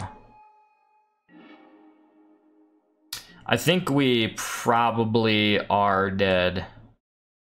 Yeah, making a copy of an Arbor Elf seems bad.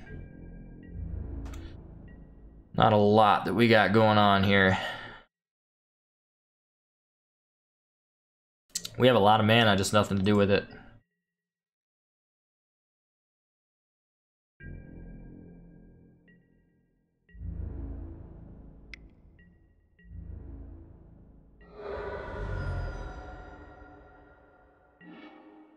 Hey. Yeah, let's go ahead and destroy this.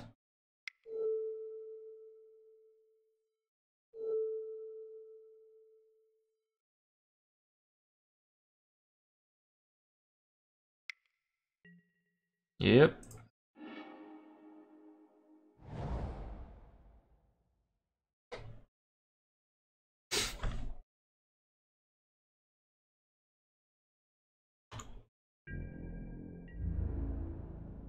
Let's get in there. Getting in there for one, baby. Got our opponent all the way down to 17.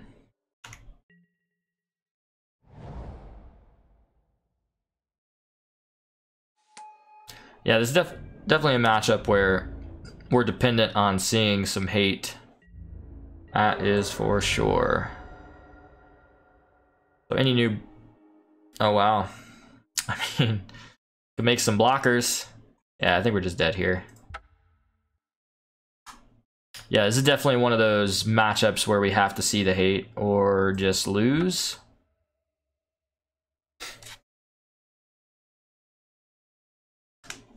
Scavenging Ooze did a lot of work game 2. I was really surprised they didn't have any ability to kill a Scavenging Ooze.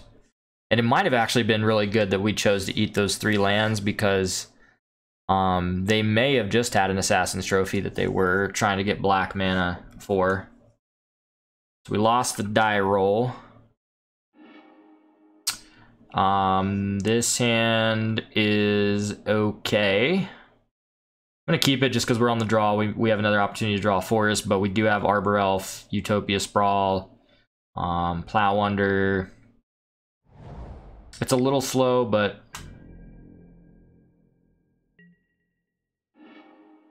Trinisphere seems pretty good. We do have to... Oh no, we don't have to draw another land, because we can just Utopia Sprawl and then use Arbor Elf to untap, so... we could be playing into a counter spell. I don't know. Some kind of Esper control shell.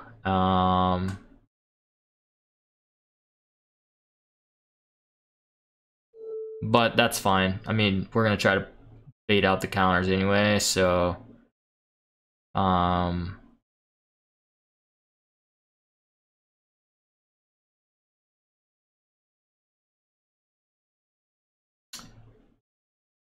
ahead and play my forest, actually. We'll target this forest and pay for it with this forest.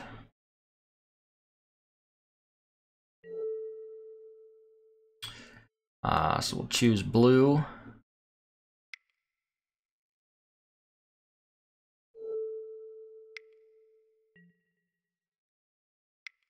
Okay, so now we have 2 green, 2 blue floating. So I'm gonna use green for an Elvish Mystic. And then we're gonna try to resolve a Trinisphere and hope it resolves. Oh my gosh, it resolved. I'm so happy about that.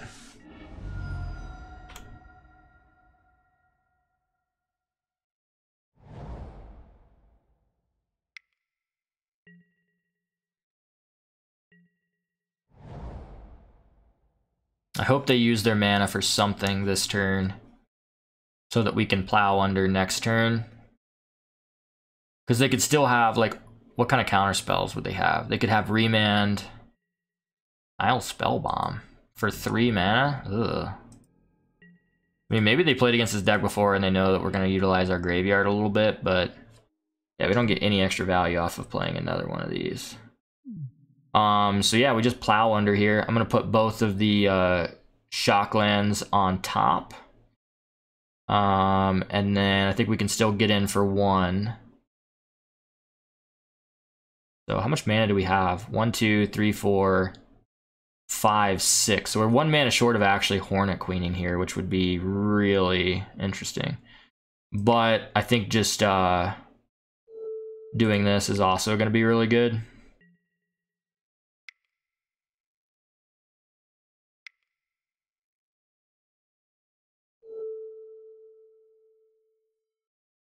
Kind of stuffs their draws for the next 2 turns as well.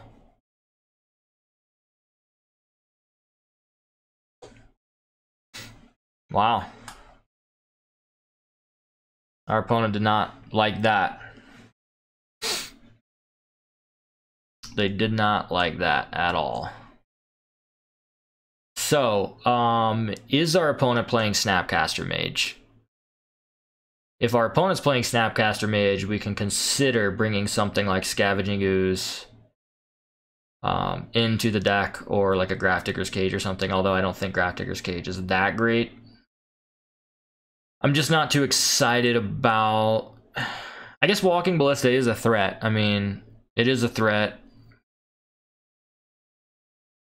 I still like this configuration.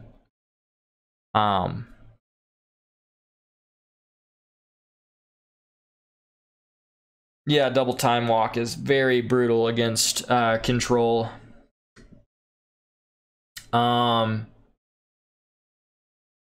Obstinate Baloth. I mean, I don't know if they have, if they have like a Liliana of the Veil in their deck or something. This could be good.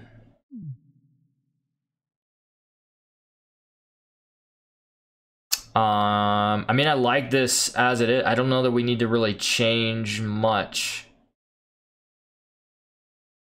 Like, other than I would consider Baloth, but I don't even know that Baloth is where we want to be.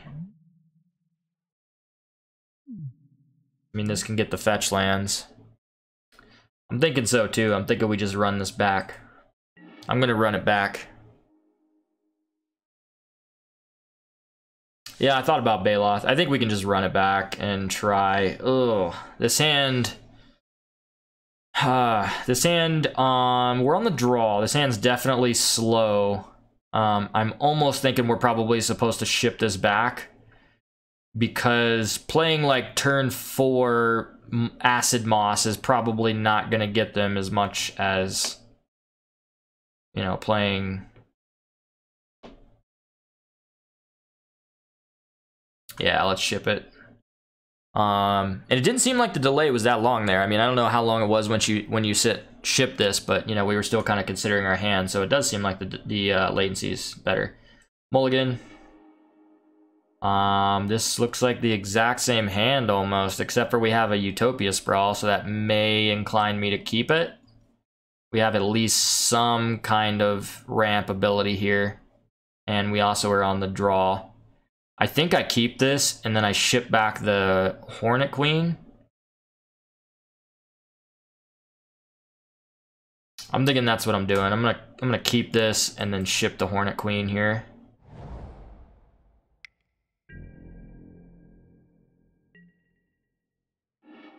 Nice. It's Mystic though. It's probably more likely that they're gonna have Counterspell up next turn for. Yeah, I don't think they're gonna want to use it on a Mystic. They maybe would use it on the Utopia Sprawl because it's a little more powerful. So I kind of want to get the Utopia Sprawl resolved now, instead of later trying to resolve it. Instead of playing the Elvish Mystic out there. Basically the same type of effect. I'm so glad that we just have all basics.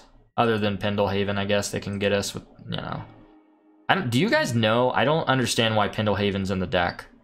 I haven't found a single situation where I'm just like, man, I wish I had that Pendlehaven. I mean, it's fine. It's a 1-of in the deck, but... I mean, it doesn't even protect our, like... creatures against, like, a bolt or something.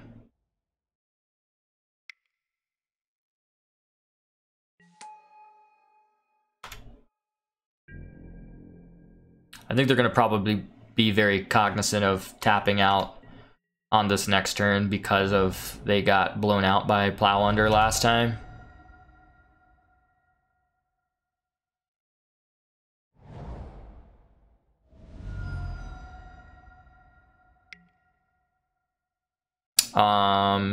They do have Thoughtseize in the deck, so that may be that if we go to a game 3 that the Baloth is a consideration, because if we had a hand that's like all lands and Baloth, like that's pretty gas.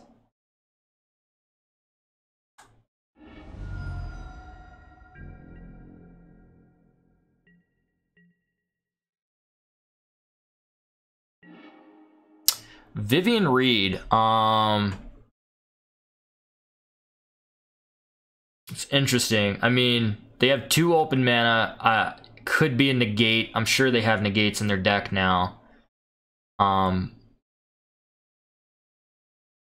They know about the primal command. There could be an argument, since they know about primal command, to trying to play the primal command and then try to bait out like a negate. But there's not a lot of counter spells that are 2 mana other than negate. At 4 mana, they get a lot more unlocked. You know, cryptic command, things like that. So I really want to resolve a Vivian Reed, and I don't want to keep giving them a window to look for things.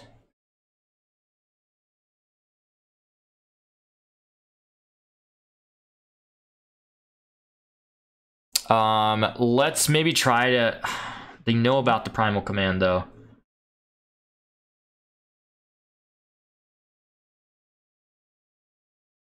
I think I'm just gonna play a Vivian Reed.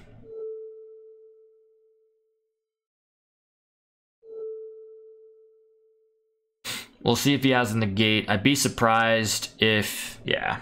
I was gonna say, I'd be surprised if he doesn't, but...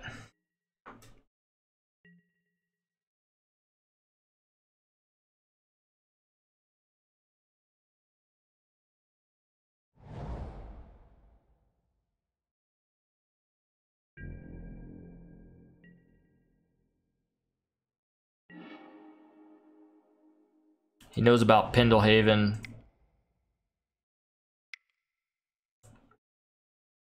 So I'm not interested in gaining life, but non-creature permanent on top of its owner's library, and then we search for a creature card seems good. I don't think it really matters. We'll target the Watery Grave here.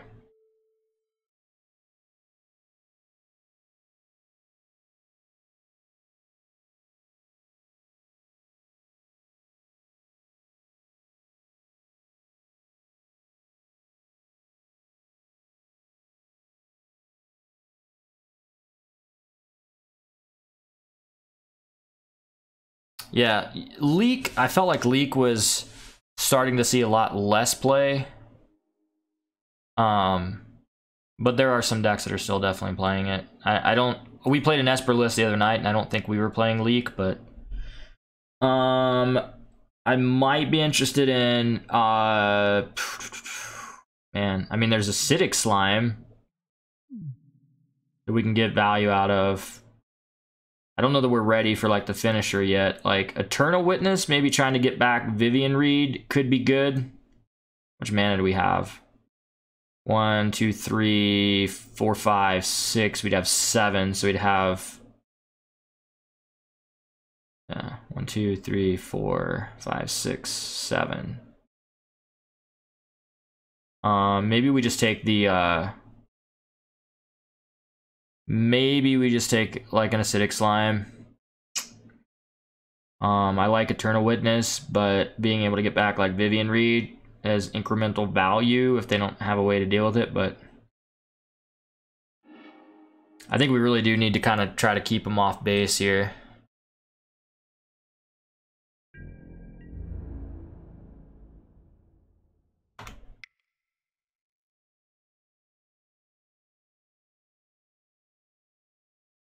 Just gonna try to get in those Elvish Mystic beats. Yes.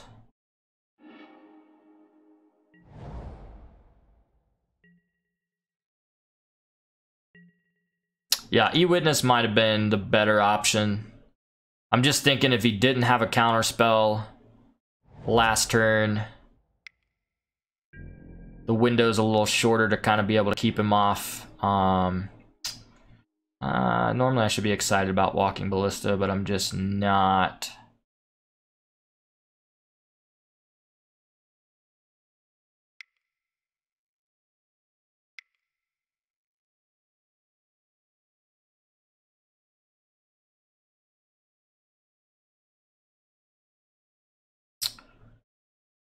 Yep. Alright, so it did resolve, which I'm kind of surprised by. Sure, he has more watery graves in the deck. I'm thinking I'll just take out thinking I'm just gonna take out the watery grave and just make him go get another one.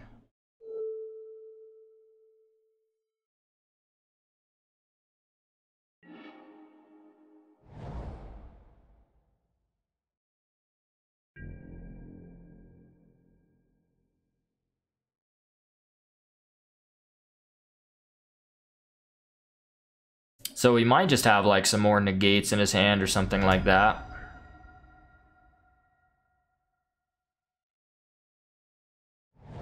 I'm hoping that like he misses on some land drops and that we're able to capitalize on that a little bit. Yep, that's good for us. Oh baby.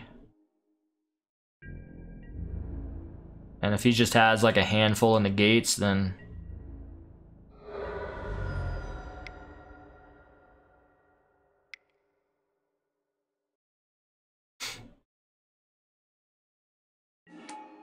oh baby, I like it.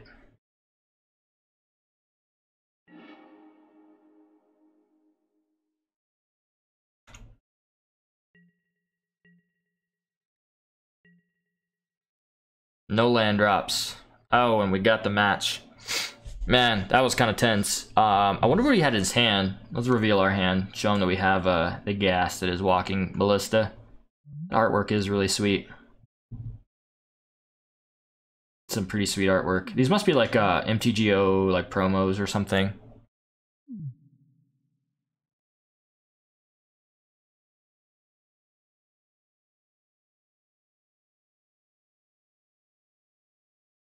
Yeah, E-Witness would have been good. I'm not denying that. I think E-Witness would have been good. I was kind of thinking that he had negate in his hand, and I don't know. I think it can go either way. Obviously, if he's holding negate, then the acidic slimes are way better than the E-Witness, because the E-Witness just tries to, basically, it's a 2/1 for 3 mana that, you know, gets back mainly a non-creature spell that we're looking at. And that spell's likely not to resolve, but usually, like, they're holding negates and stuff like that if they're not, like, on Cryptic Command. A lot of their stuff's dealing with non-creatures, and then the creatures are usually going to resolve, and then maybe they have Path or something like that, which just thins our deck and accelerates our mana, so we're usually fine with that.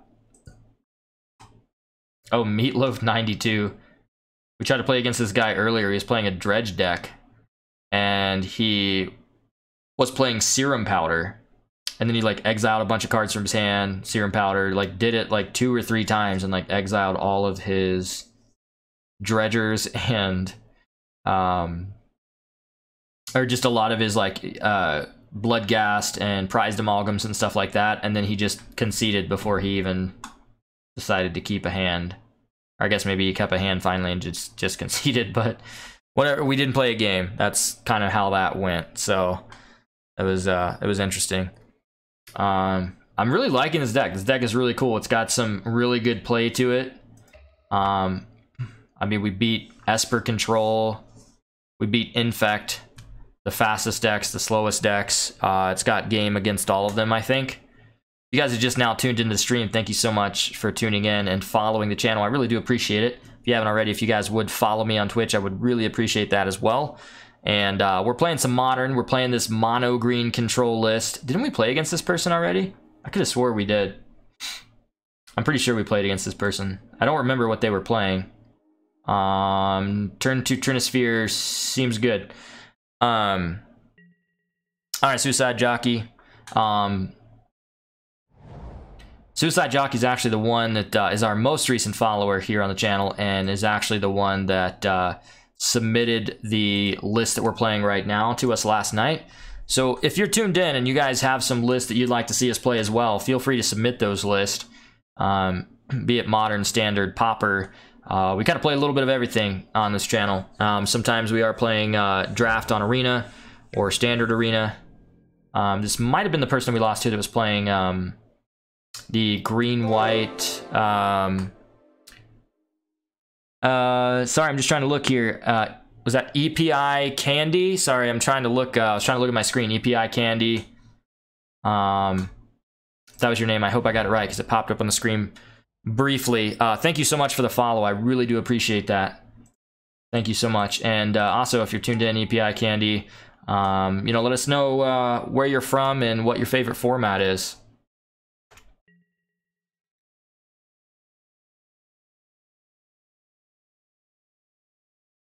So we played against a green-white deck earlier that was a Knight of the Reliquary deck, and that was really hard for us. Eldrazi Temple, interesting. That's not a good sign. That means that they're probably not caring too much about a Trinisphere because they have ways to pump out bigger things. For instance, maybe right now they're going to pump something out. Nope. Maybe they realize they couldn't play it. Moss is a great draw here. So it also ramps us. So we're going to destroy this Eldrazi Temple. I don't know. Maybe it's just some kind of Eldrazi deck, but this ramps them. I'd like to get rid of their colored mana too, but I think Eldrazi Temple is the best option here.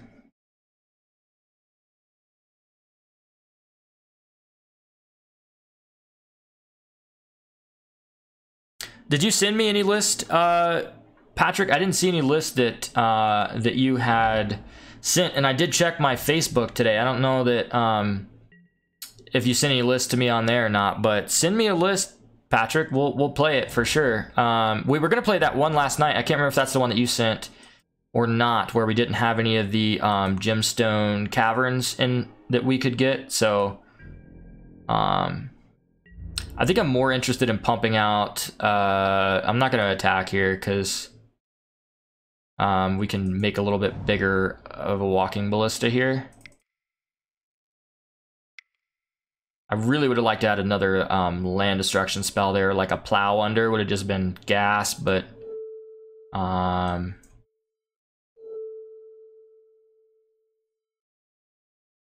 so 3, that seems good.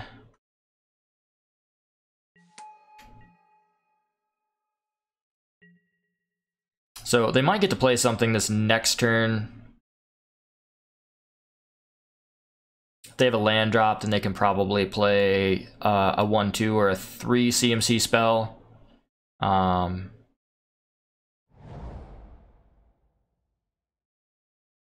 Hopefully it's something that we can just untap and kill with Walking Ballista. I think Walking Ballista is really good in this deck. Yep, so Leonin Arbiter, we can kill that.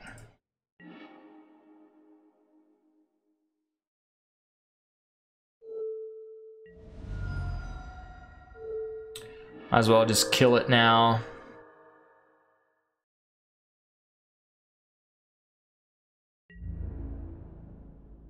Go ahead and get in there for 2.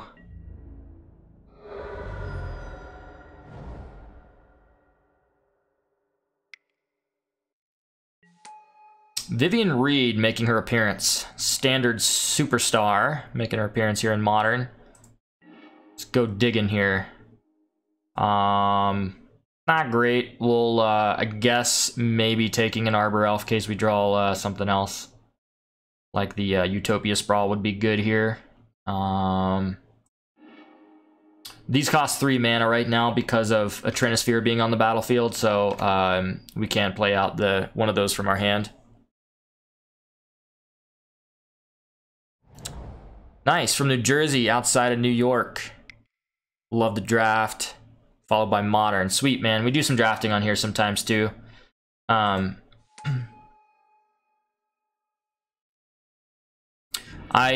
spent some time in Exeter, Pennsylvania, which is right by, like, Lancaster, Pennsylvania, so kind of close to New Jersey area.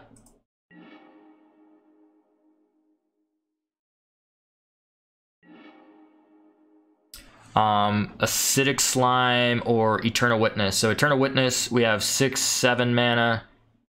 So I like Eternal Witness here because we can just bring back the Moss. Yeah,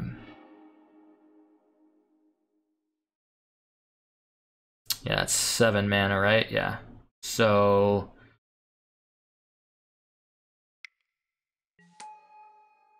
yep, and then we'll bring back Moss. And then we'll cast that and destroy one of their lands. So this is a filtering land. So we might just blow that up. I mean, it probably doesn't make much of a difference, though. I think they have enough colors where it's probably not going to make a huge difference, but...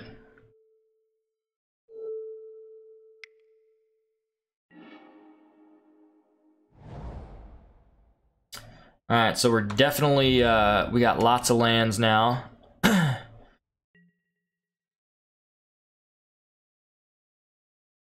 I might not... No, maybe I do. I was gonna say, I might not attack, or I might not block with the, just to protect Vivian Reed if he attacks Vivian, but I probably will block just because ulting Vivian Reed seems pretty good.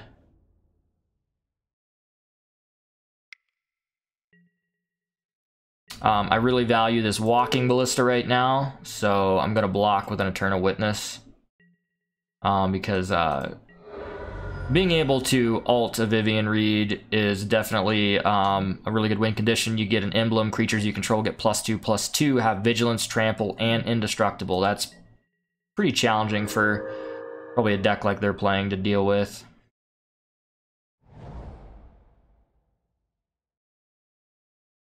So right now, I'm actually in Cortez, Colorado, southwest corner of Colorado.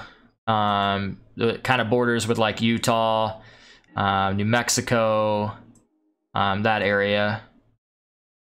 Let's see. So I think, I mean, I could take another walking ballista, but kind of like just destroying more lands. And it has Death Touch, so I can just block this Thought-Knot Seer if I need to.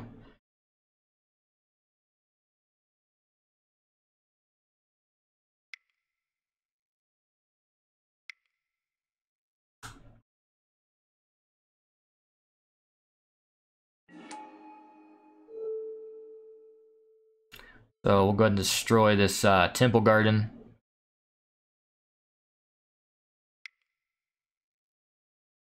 Playing Coco, like a Coco deck? Yeah, okay. Sure.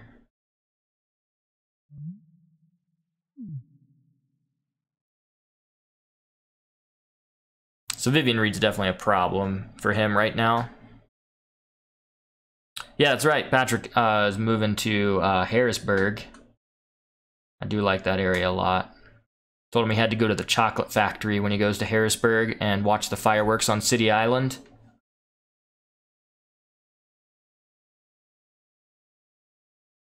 Forgot I had coffee here in front of me. Nice black, disgusting coffee by now. Yeah, Eldrazi Displacer is a thing.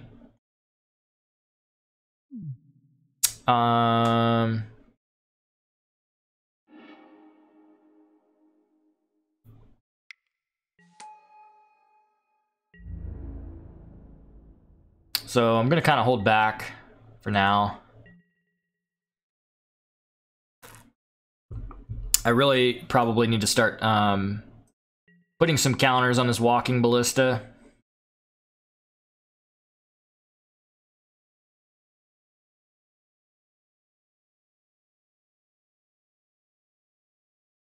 So he can start blinking the Eldrazi, or sorry, the Thought-Knot Seer now.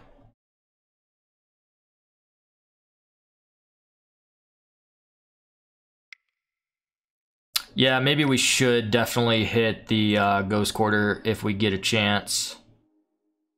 Wait, what did he do? Oh, exile it and then returns to battlefield. Oh, yeah, because... Yeah. Seems fine. All at Vivian Reed. Well, so I'm definitely gonna block the I'll block the Thought-Knot Seer. But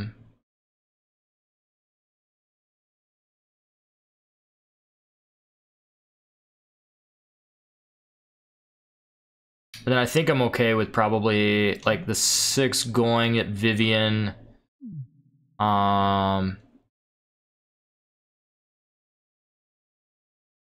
Let me see. I know I'm definitely gonna I'm gonna block I think we draw a card here. We block like this. I could, you know, these two blocking Matter Reshaper. I lose both of them. Don't know that I want to do that, so I'm okay with this right now. Moss is good.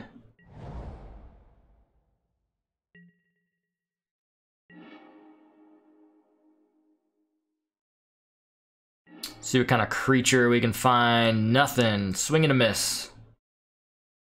Okay, so let's go ahead and maybe we do just hit their Ghost Quarter then, since that's their only colorless source. That does seem good.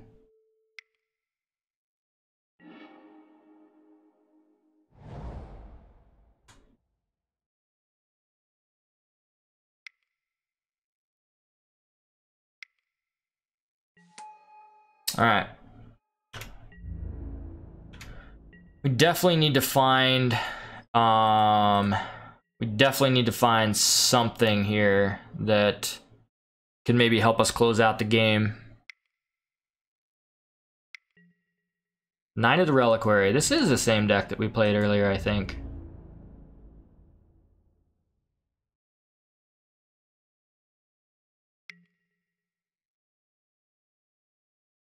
He's going at Vivian Reed, so I'm definitely like not wanting to give him a permanent, so I'm okay with just blocking like this.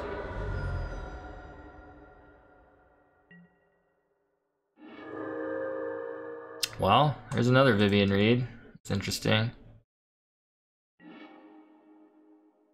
Well, a forest is not exactly what we're looking for. We have a lot of mana, just not a lot to do with it right now. If I play Vivian out, she goes to 6. And maybe I find another good like creature, or I could just let him kind of try to attack into Vivian, let this Vivian die. It gets really hard to deal with their lands when Knight's out and is able to untap because, or is able to tap because whatever lands, like if we're targeting a land, they can just sack it and get another land. I was hoping that we would hit off of that Vivian.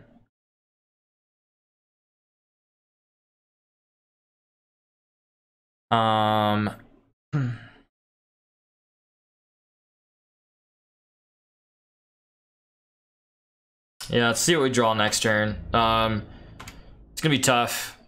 This is kind of a harder matchup. We played against this earlier, and the Knight of the Reliquary definitely is a challenge. And surprisingly, most of their deck is like these 3-mana spells, so Trinus Sphere kind of maybe helps a little bit in the beginning, but it's not a ton. I mean, they could get colorless land and play something like Thought Knot, which seems really bad, but yeah. So that's kind of what we expected, and we're gonna let it happen because obviously we have another one.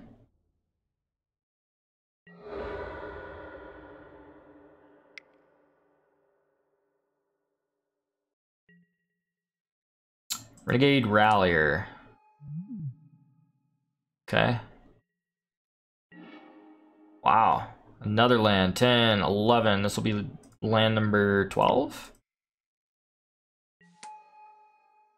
See if we can hit anything here.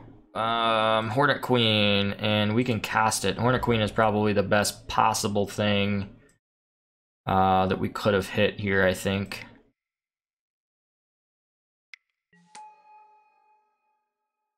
A lot of the death touch going on. Very good at being able to protect Vivian Reed.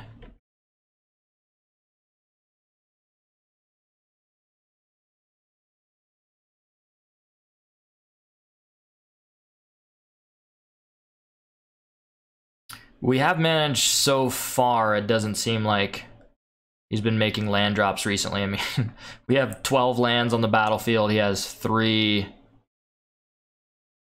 I would assume that like maybe 4 or 5 is at the top of his curve. I don't know if he's playing things like Reality Smasher. I think he's more into the value Eldrazi. This does make a very interesting proposition for our opponent. I'd like to see a world where I can block with Hornet Queen and then get like off of a Vivian, maybe an Eternal Witness, bring it back and cast it again. Collected Company. Well, I'm glad that was the card that was revealed, right? Does it go to their hand? It's permanent. Otherwise, put that card into your hand. Oh, so it still goes to his hand. Eldritch Evolution. Interesting.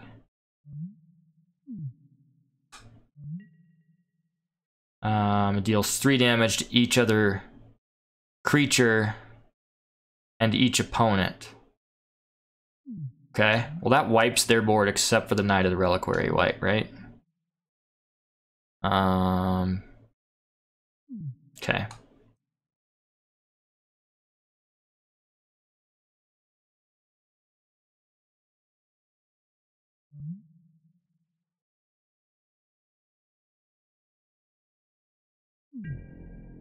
So now they're probably thinking about whether they want to attack, because this will deal 3 damage to each other creature. And then this turns into a 6/5. I think we still just, like, this thing is going to flip eventually. I think, oh, this is, they get indestructible until end of turn. And then this flips whenever, this is pretty good, yeah, whenever a non-angel creature you control dies, then transform it at the beginning of the next upkeep, which is going to destroy all of these anyway. So I think I can still block with the Arbor Elves.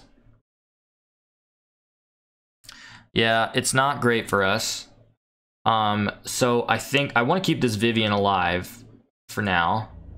So I think I'm going to block. Yeah, none of these are trample. So I'm gonna block like this. And then I'm also gonna block like this. And then that'll keep Vivian at 3.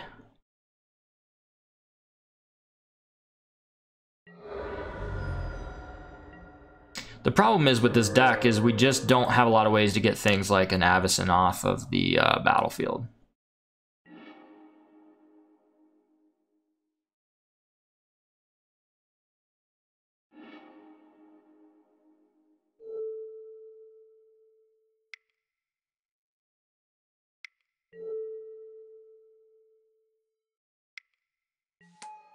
All right, so I doubt that we would be, how much do they have? 6, 7, 8, 9, 10, 11, 12, 13, 14, 15, 16. Knight of the Reliquary can probably make it go to 17 or 18. Because, I mean, if, I guess it doesn't matter, because if we bring Hornet Queen back, then this is still going to be able to transform. We're not going to be able to get as much value from it. So, I mean, it's nice that Stampede stays around, but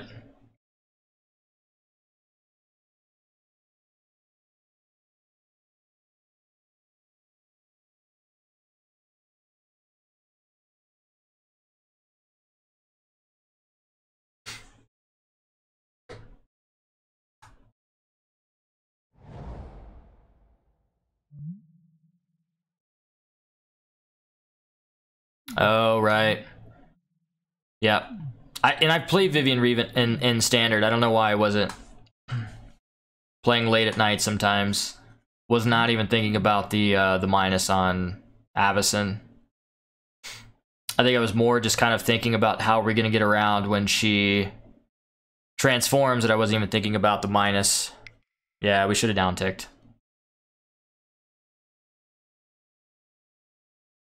That was a mistake.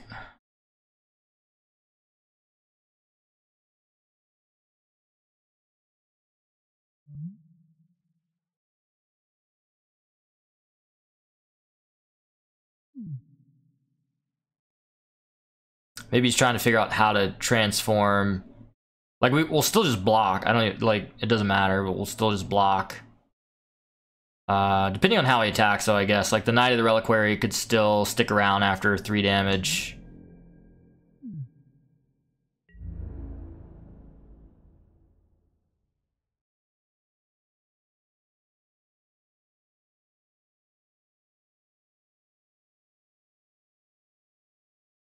I'm surprised if he attacks with Knight of the Reliquary, because that normally would stick around after the Archangel.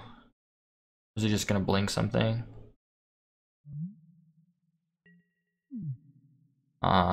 Displacer blinking that. Okay. Interesting.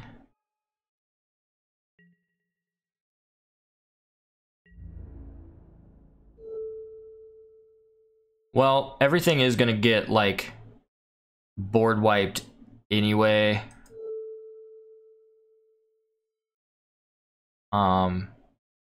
In case he has, like, a path or something, I really want this Knight of the Reliquary to die.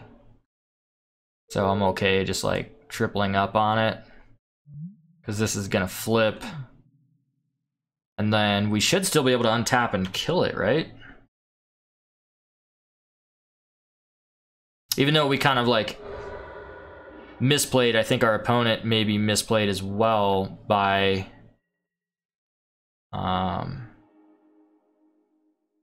not keeping their Knight of the Reliquary back.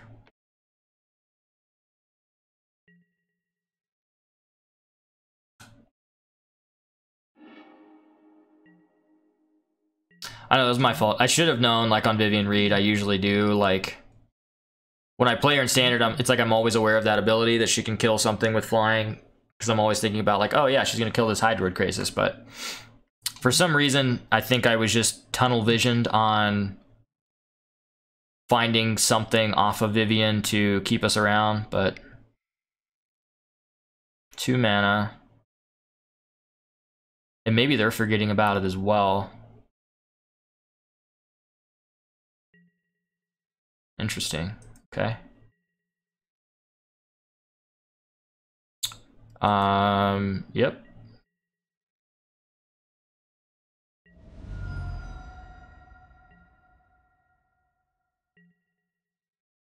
This bounces back to our hand, right?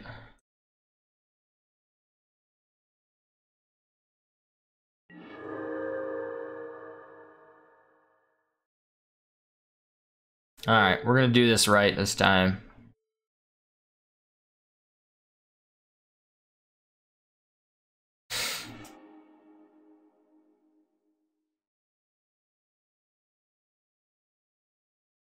We have a lot of mana going on right now.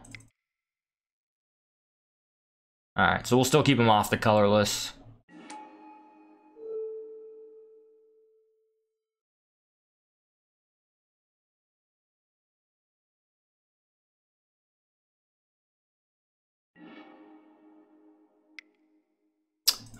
So hopefully these 2 creatures stick around, because that's good value. Alright, our opponent's done. We definitely punted there. We definitely punted there on not ticking down the Vivian on that last turn. But we somehow were able to come back and win the match, also because our opponent punted and definitely should have at least and would have created a big problem for us. Not only making cards in our deck worse, like the Acidic Slime when they have an untapped Knight of the Reliquary to be able to sack that land in response and just get another one, but also having, you know, a 6/6 that keeps growing on the battlefield. The fact that they ran it into our Death Touch creatures, maybe they didn't know they were Death Touch, I don't know, but definitely seemed like a punt there as well. So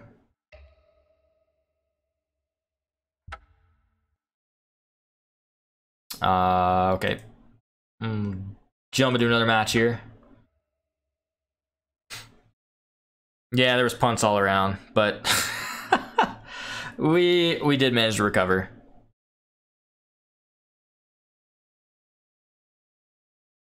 Yeah, sorry about that. I looked over a little, like, a couple of seconds too late after I'd already ticked Lily or Vivian Reed up.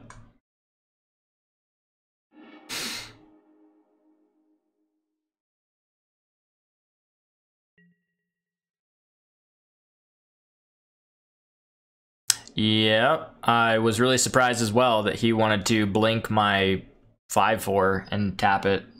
Seemed kind of bad. This is interesting. We're on the draw, right? I think on the draw, this could be interesting, depending on what we draw. I mean, we have like Arbor Elf and Utopia Sprawl, so if we draw like a 4-mana, you know, land destruction spell, it's good. So I think we're supposed to keep this on the draw.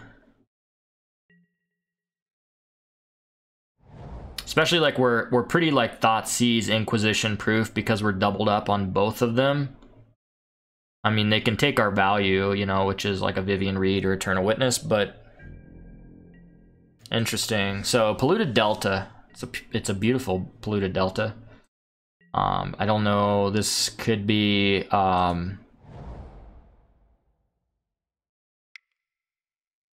we could be playing this into Fatal Push, but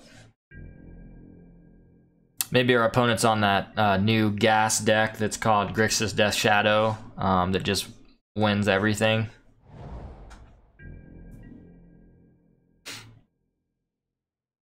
That's an inside joke for those of you guys that are tuned in. View QM Racing is not a Grixis Death Shadow fan at all. Hey Suicide Jockey, thanks again for tuning in. Have a good sleep, buddy. Thanks for tuning in, and tomorrow morning, the Monday morning blues for those of you guys that are starting back to work. All right, so I'm gonna play the Utopia Sprawl out here so that we can get some value. Get some value going, even though we I don't need blue yet. I think I'm just gonna name green here so that we can kind of get as much value here as possible and playing some other things out of our hand since we didn't draw a forest. So we'll tap this for green. And then we'll play out another Arbor Elf, I think, and another Utopia Sprawl.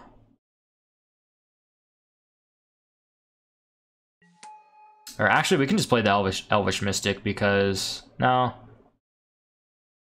I think I'll just play the other Utopia Sprawl just to get this.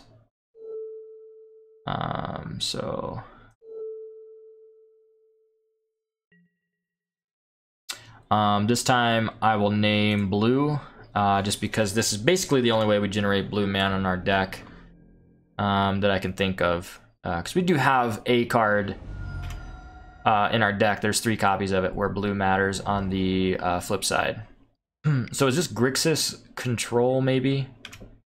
Or is this Grixis Death Shadow? Death Shadow doesn't normally play Izzet Charm, so...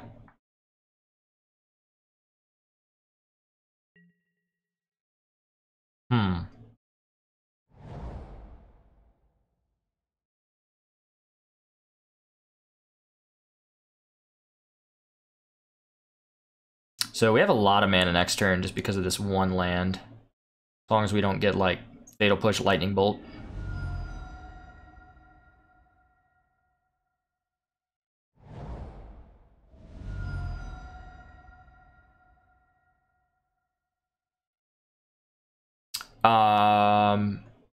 Yeah, maybe Phoenix. Could be Phoenix. Aren't they usually just Izzet, though? Like, they wouldn't be playing blue to Delta, right?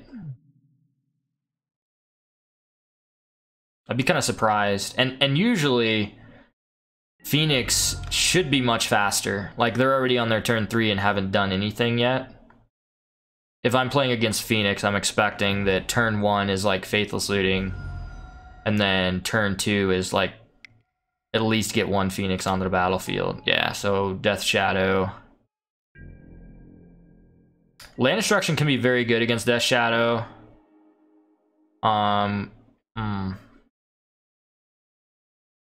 They can kill us pretty quickly, but ooh, man, that is super good if we can resolve it.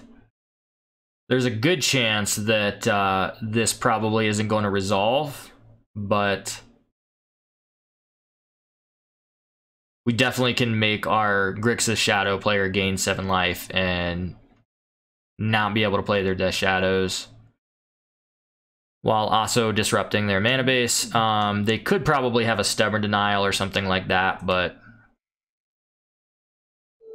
so let's untap this. Surprised they didn't have a Fatal Push or something yet.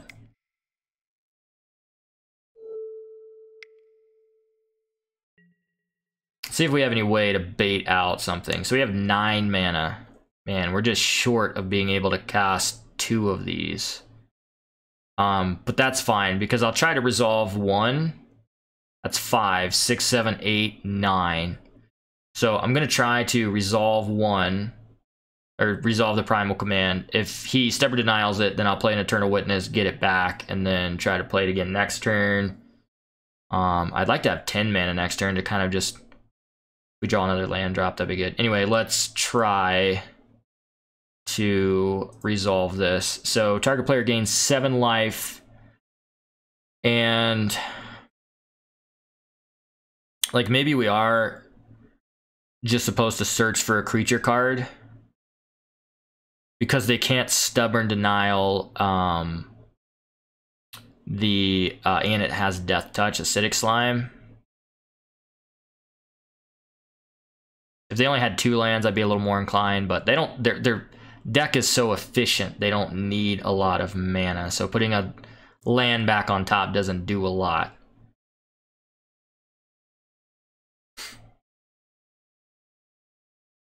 Right.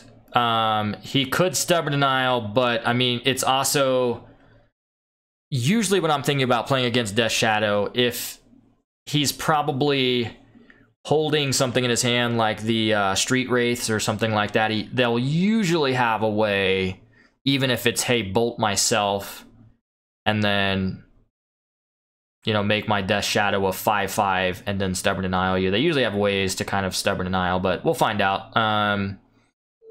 I like this. We're gonna have him gain 7 life, and then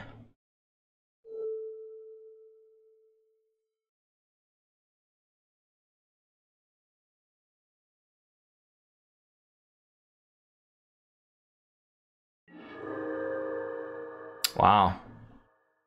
Kind of surprised that we got that resolved. How much mana do we have? We have enough mana for a Hornet Queen. That actually seems really good. Like, Hornet Queen is just amazing. I think I actually want to just take the Hornet Queen. Seems like the best play here, honestly. I mean, yeah, we could take Acidic Slime and, you know, have a death, but why have 1 Death Touch when you can just have, like, 4? Which is really hard for their deck to deal with, because, you know, Fatal Push doesn't kill Hornet Queen. And there, you know, it goes wide, so, or what, 5 Death Touch? Oh my gosh, yeah, this card's good. So hopefully our Arbor Elves stick around.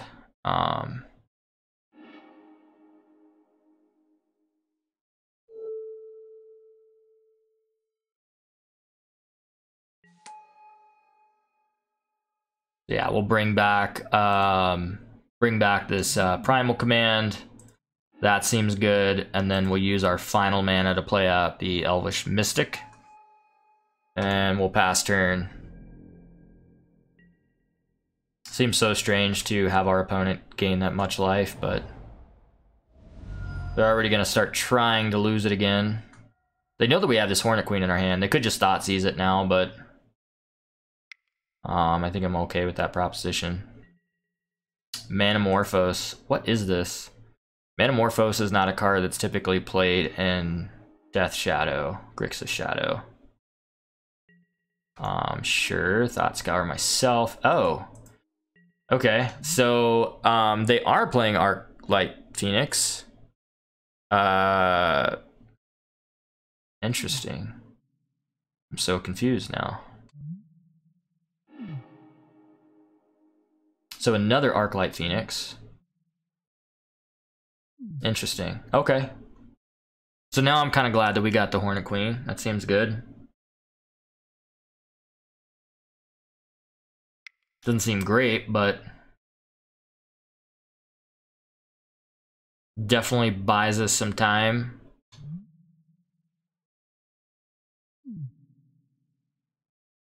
So Death Shadow and Phoenix in the same deck. Okay, so they're gonna take our Hornet Queen, I'm assuming.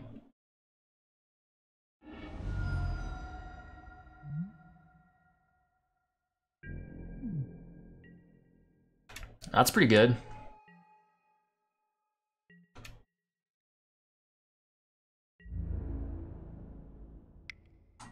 Okay.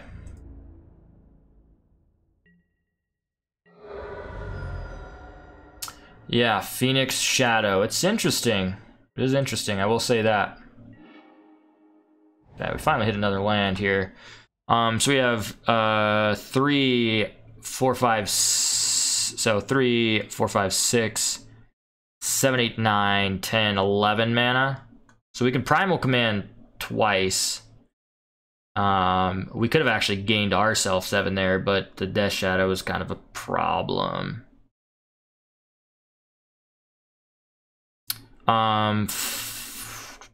Funny enough, I mean, if we wanted to, we could actually shuffle our graveyard back in our library as one of the modes on this one, and then play the other one, and then go and search for the Hornet Queen again.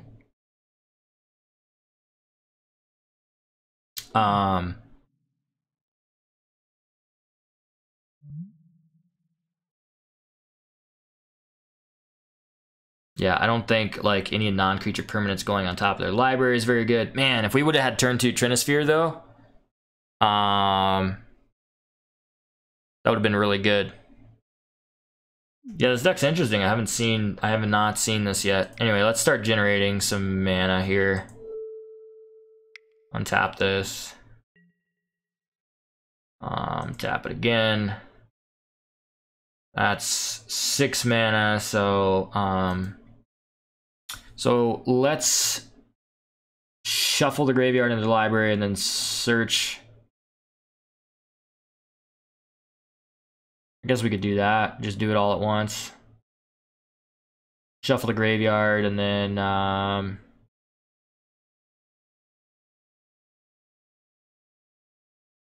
maybe, well, I was gonna say maybe we could play out Vivian Reed as well, which kind of buys us some time.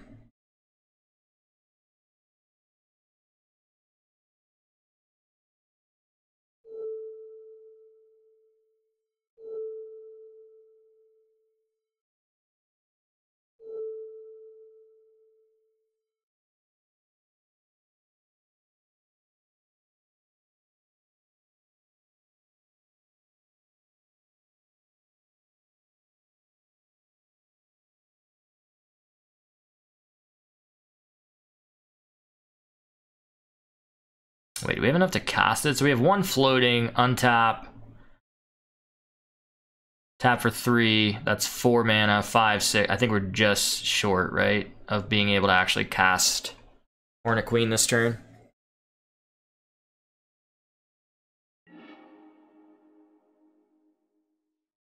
Yeah, I do really want to be able to get it into play, that's for sure.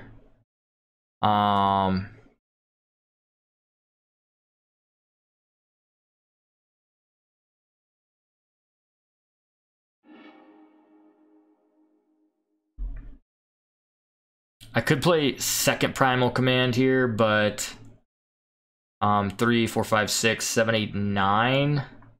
I probably need to. Just to gain life, because if they have Bolt, Shock, anything like that, we're just gonna be dead to that, so.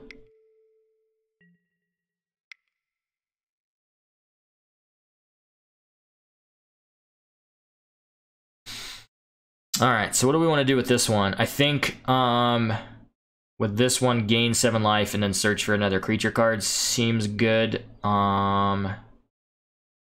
We could make them shuffle their graveyard back in, but that's, I mean, it does get rid of a Faithless Looting, but...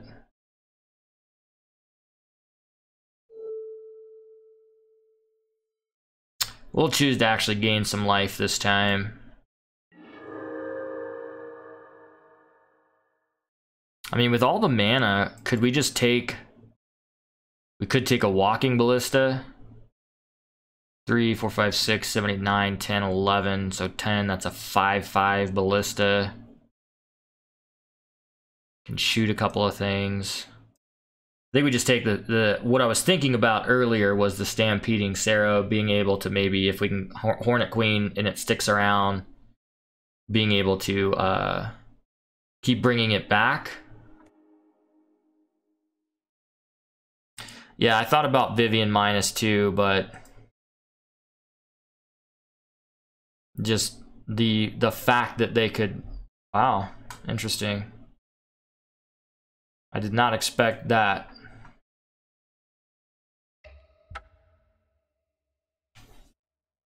I did not expect him to concede that quickly. Alright, so we won the die roll. We're gonna be on the play. This hand is too slow, I think. I like Plow Under. That card's great, but I think it's a little too slow. Yeah, I thought so too. I thought it felt like he was ahead. Of course, we didn't know his hand, but it did feel like he was ahead, and it seems strange that he would concede. He had a Faithless Looting in the graveyard. This hand also looks bad. I don't want to keep mulliganing, but this is better. So we have to put 2 cards on the bottom. I don't know how good Vivian Reed is yet, so I'm interested in putting that on the bottom. And then I think... Well...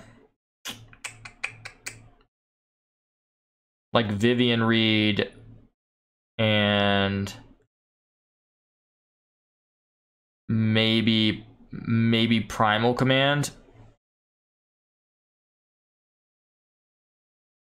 We could certainly play that. We just need to be able to find it. So if you guys have access, I don't know, you guys probably can't pull your screen up right now. I can try to pull mine up in a second. We just have to find the list and see where it's at. I don't know if it's on like MTG Goldfish or something.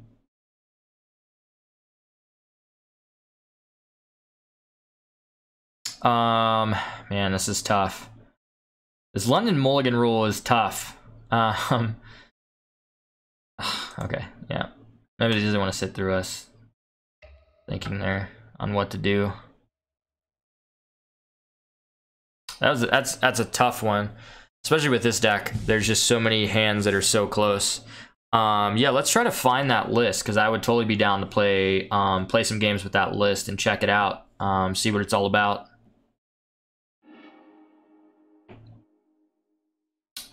This hand is fine. Doesn't have the turn 2 Trinisphere, but it is a fine hand, so we're gonna keep it.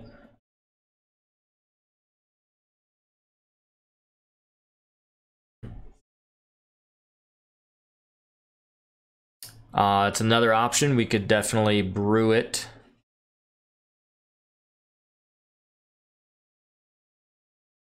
And we saw a lot of what they were doing.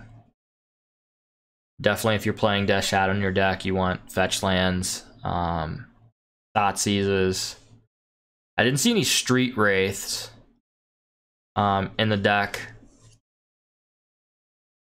I mean, it doesn't like up your count for like spells that you've cast or anything like that, but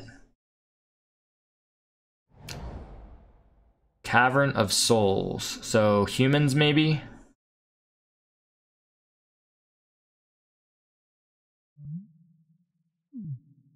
Cat. Got him. Did not expect Cat to be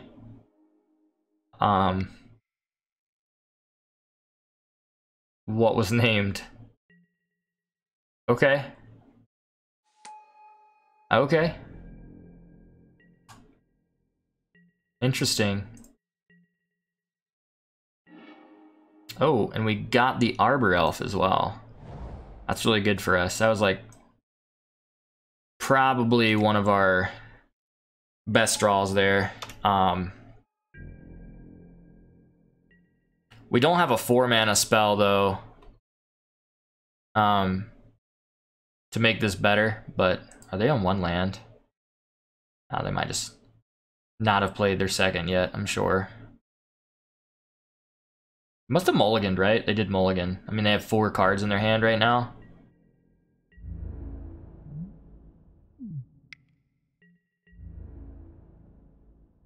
Cat.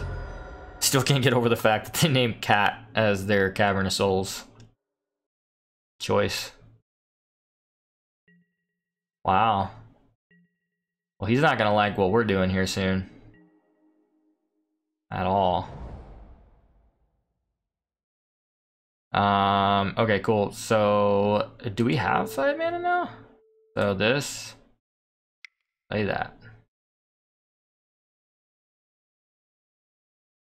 So I'm gonna name green with this actually to start.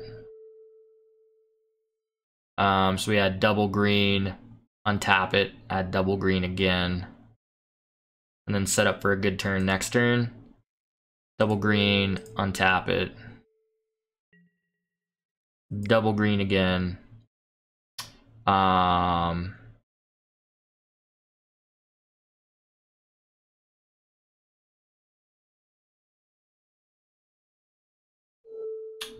Let's go ahead. Yeah, same land here. This time we'll add blue in there. And then Elvish Mystic. And I'm not going to play this Walking Ballista out yet.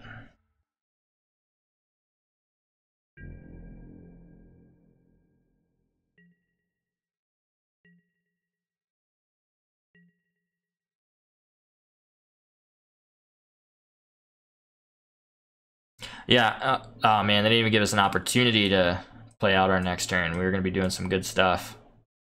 And we won the whole entire match as well.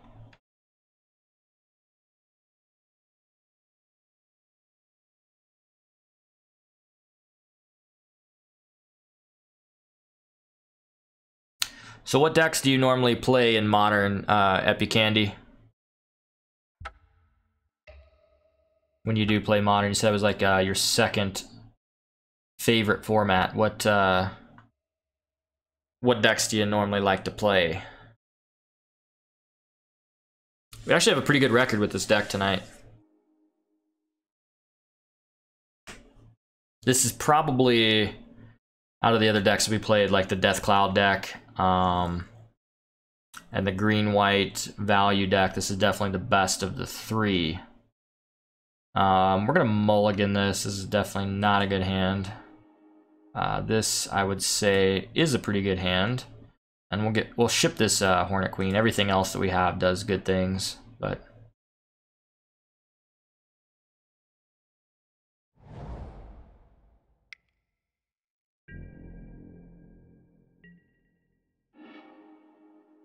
I am gonna try to play this Arbor Elf out. So we're playing, looks like maybe another Esper or a blue-white control deck here.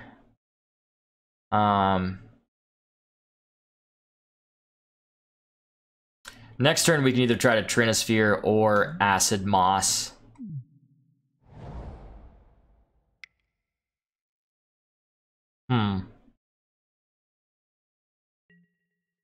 Okay.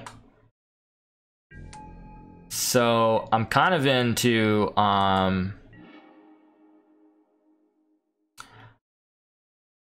so they're trying to ramp their mana situation, so I'm kind of into maybe mossing them and taking them off of the fountain, and then what do you guys think? Do you guys like Trinisphere here? We don't know what exactly they're playing, but I mean, we do get an opportunity to take them off of blue mana, other than the Talisman that they just played, so or we can try to Trinisphere. I don't know how many cheap spells they have in their deck, but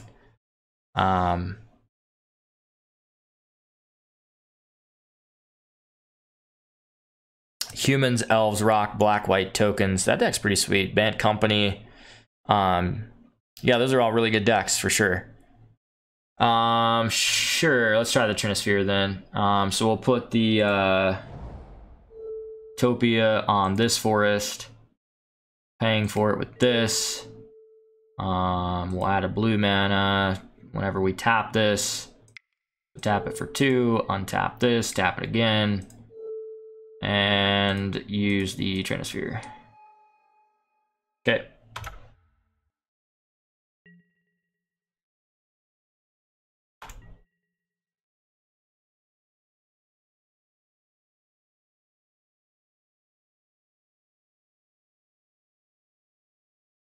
Doesn't the mono red prison deck play Trinosphere as well?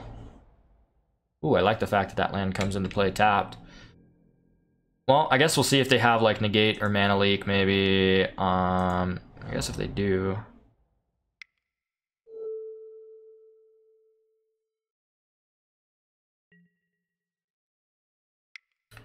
So that's 4 mana there.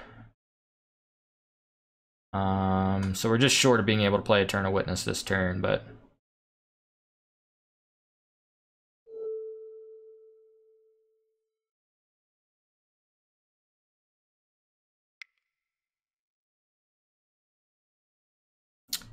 so they did have the mana leak.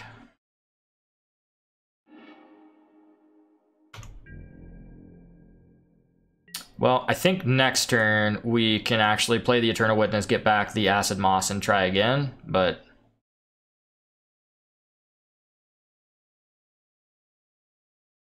I'm really hoping they miss a land drop here. That'd be nice. Talisman's interesting. Maybe they're on the game plan of wanting to like ramp out a faster Teferi on turn 4.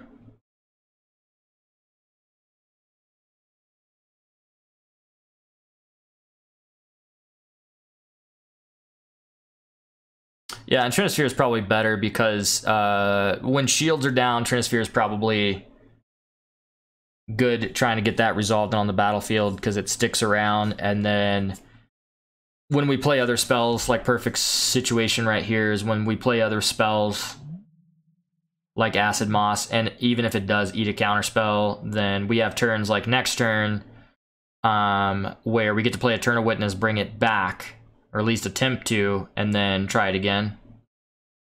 I'm wondering, what are they thinking about? Did they miss a land drop? Or are they thinking about opting or Serum Visioning? Interesting. Detention Sphere. Okay. So maybe they take the Utopia Sprawl. Yeah, it seems pretty good.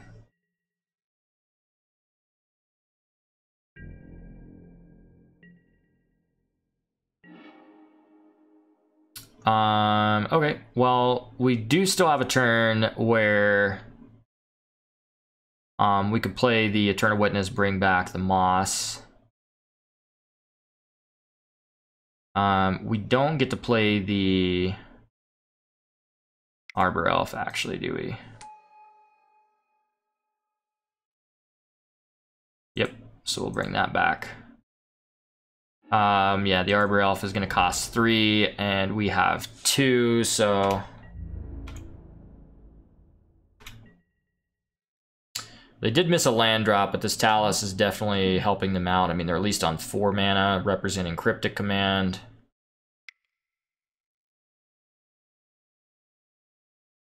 They have another, oh, okay, another Talus. Well, we know that right now they can't play Mana Leak because of Trinosphere. They can't play any 2 mana spells or 1 mana spells. They can only play 3 mana spells, which they don't have. So I think it's probably pretty safe that we can destroy one of their lands here.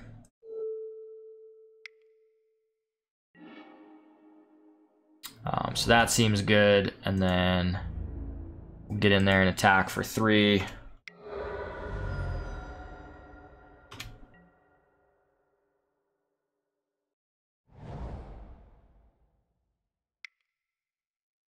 They keep tapping mana on their main phase.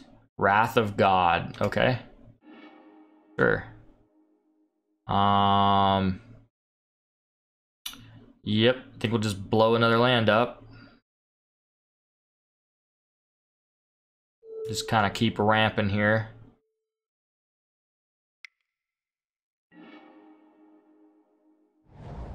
This is a big question for me. If anybody knows anything about this list, I don't know why there's a Pendlehaven in here. Seems very strange to me. Is it just to kind of use your elves to pressure them a little bit more? Like, I don't really get it. A 1/1 creature gets +1, +2. Our opponent is continuing to do things, so... Kitchen Finks. This is weird. This is a weird list. So we have 7 mana. That's pretty good. Just kind of keep stone raining them, I guess.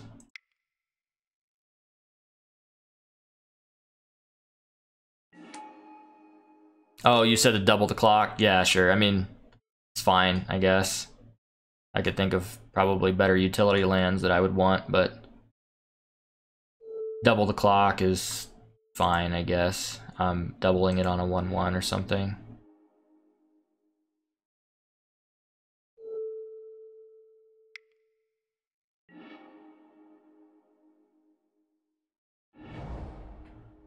Alright, well.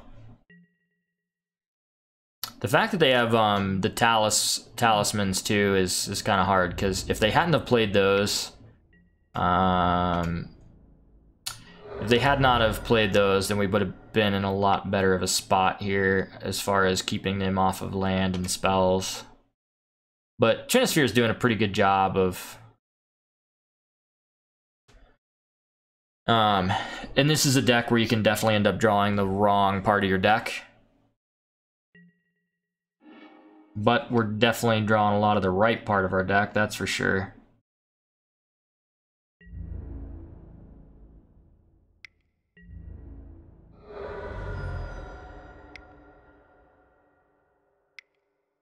And their shields are down, so that's good.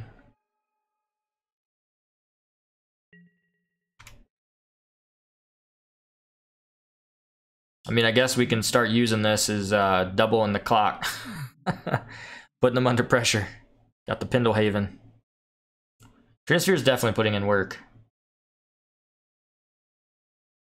I mean, the efficiency last turn of being able to cast a Serum Visions for 1 and then casting other spells would have been really good, but now I bet they wish, and they might, I don't know, who knows, they might still have another one, but the Tension Sphere against all these insect tokens would be really good.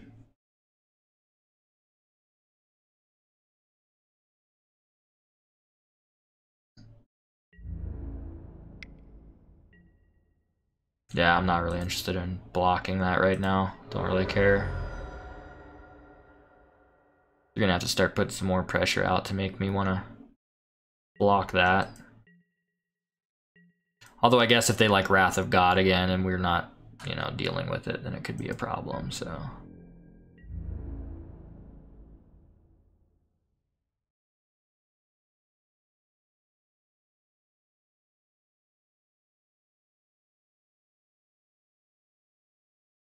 I may leave one of these back to decide to block, maybe. Let's see, what do we have? 2, 3, 4, 5, 6, 7. Well, I think if we attack with both, though, it's a 2-turn clock, so I think we do have to just kind of jam those in.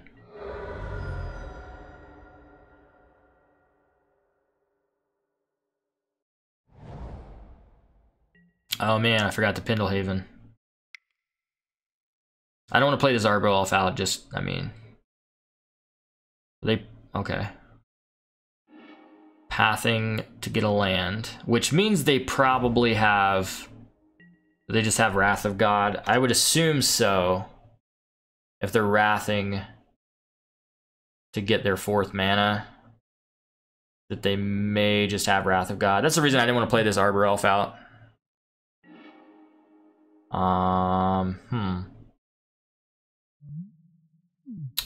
Well, I don't think... I mean, it's probably rare that our opponent would be playing Settle the Wreckage, but... because they're dead on board right now. But, I mean, they might have Path or something, so... I'm gonna go ahead and just Moss now.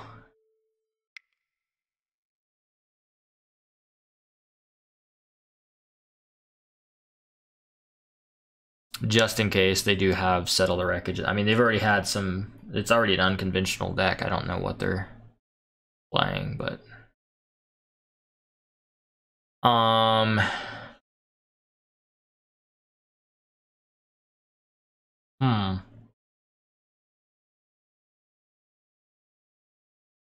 almost just tempted to run it back like this.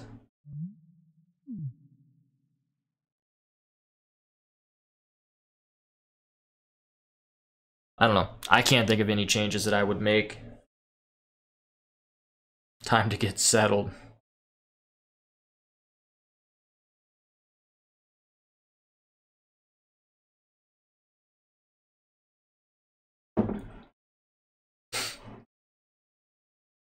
This might end up being one of our last games here tonight. It gets into the early mornings and the Monday morning blues are ready to come into full swing.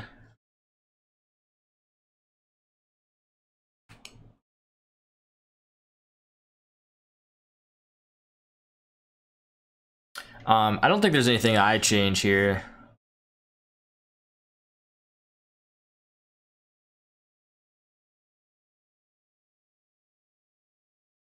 I think I'm just gonna run it back like this. I'm happy with this.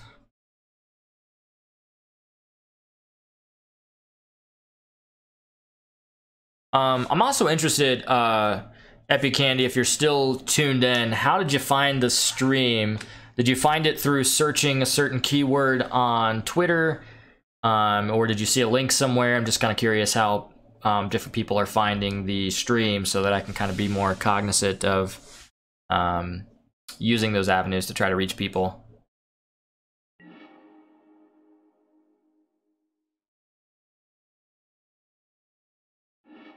Nice. Man, it does seem like the whatever lag was in the chat before is not there because that came through right away. Cool. So you just typed in the keyword magic, just searching up magic, and then it came up.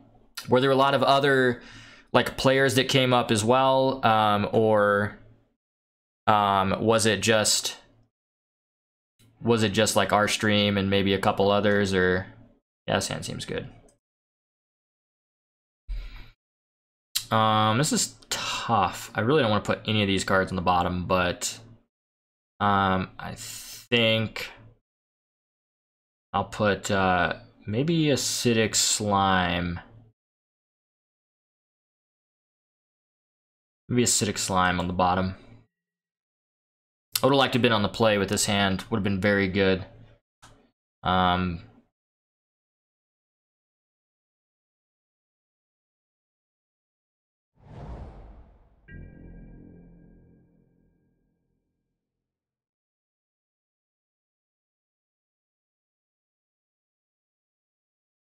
You know, and I think that's what I'm finding.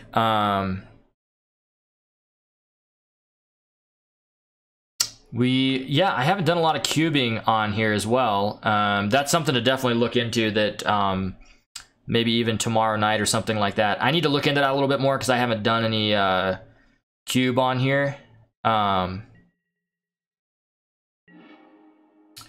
And I'm interested in being it. I was just actually talking to a buddy about that today, about he was talking about cubing on MTGO, and I haven't really done that.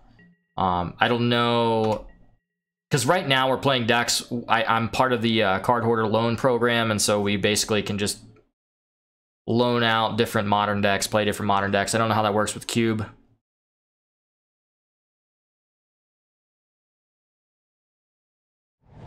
And you know what I'm finding is there are a lot of people that are streaming Arena, but it seems like there's definitely a lot of people that are tuning in lately that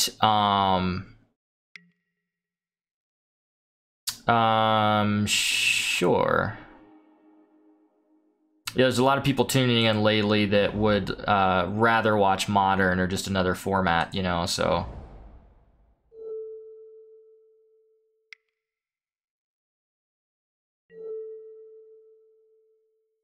Well, losing our Arbor Elf is kind of a bummer, but hopefully we draw land next turn, and then we can kind of unlock all of our 5 mana stuff. Especially if our opponent's kind of tapping out. Oh wow, they just have all the gas. Yeah. They had Path into Disenchant into Serum Visions. This may make it a little challenging for us to,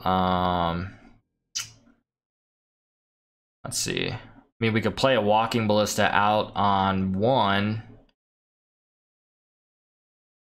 Doesn't seem great, but we don't really have any other ways to spend our mana right now. And we can just kind of put counters on it, you know, as we go, so.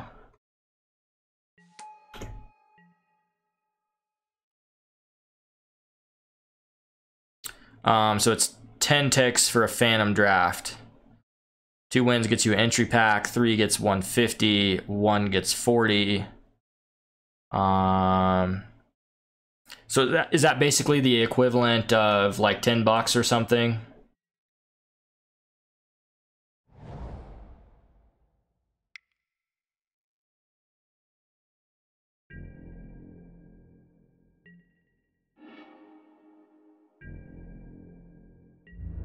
So I think we are falling pretty far behind here. I'm probably not gonna want to keep spending my timer here with us not. I mean, he just had all the Path into Disenchant into Serum Visions. He's hitting his land drops. Yep, that's enough for me to scoop him up. Anything different that I want to do?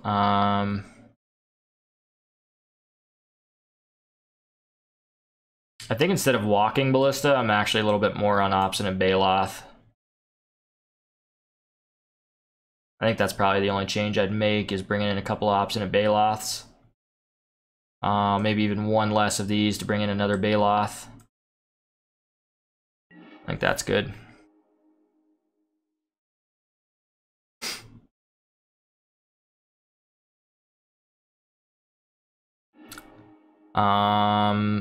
Man, this hand's also a little rough. Gonna mulligan. We have Trinisphere. We do need to hit like another land drop, but I think we try keeping this. Don't really want to keep mulliganing. I'm gonna get rid of the Eternal Witness. I think we're kind of probably a little ways off from getting value off of it. I don't know. I mean, if they counter something, I guess it's good then, but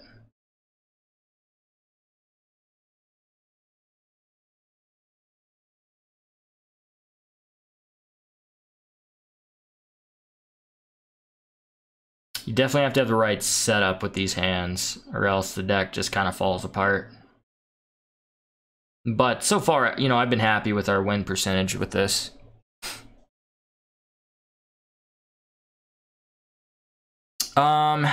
I think Baloth is, you know, on turn 4, if we get screwed and he gets rid of some of our mana dorks and things like that, like he kind of did last game, then on turn 4, at least we're able to kind of gain some life. Not that we're too worried about that, but we're able to, you know, more importantly, we're able to put a 4/4 on the battlefield, which is more pressure than otherwise it would be a 2/2 with Walking Ballista. And a Walking Ballista, now that I've seen Disenchant in his deck, I'm a little bit less on Walking Ballista because it also dies to Disenchant. Man, I'd really like to have Llanowar Elf out there as well. That's 3/4 because we're getting close to Vivian Reed, but I think Trinisphere is probably just better, maybe. Yeah, because we can still cast the Llanowar Elf next turn. It's just we have to pay 3 for it, so.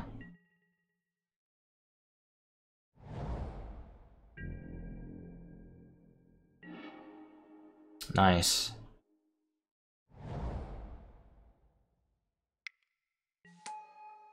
Okay, we'll swing in there for 1.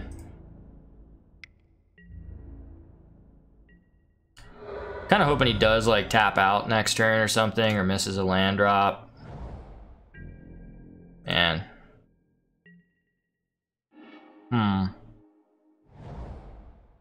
So I got an option of Plow Under or Vivian Reed here. I think I'm just gonna jam the Plow Under, see if he wants to counter it. He could have a mana leak or something like that, but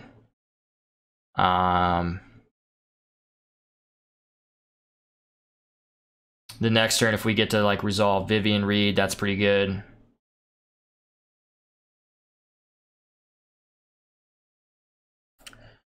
Yeah, I mean, it seems awesome if it resolves. I doubt that it's gonna resolve. I'll be really happy if it does, but because he has mana leak on 3 here, we just don't have enough to pay for it. So, yeah.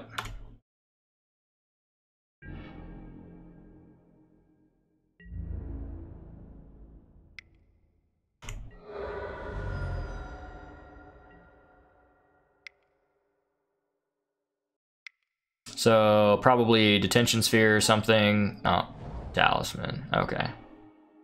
So at least we do get to resolve Vivian Reed. That's pretty good. I mean, you could have Detention Sphere or something like that, but get a little bit of value here.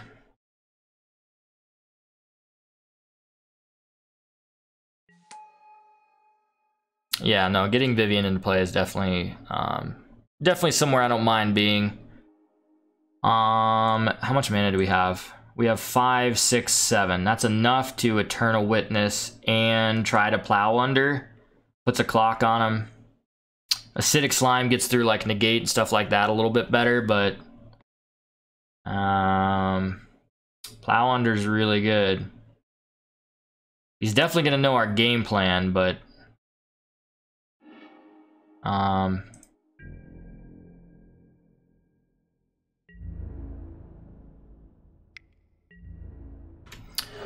but either way, like if he's holding up counter magic typically for like Plow Under or something, then this Vivian is still ticking up and still kind of a problem. So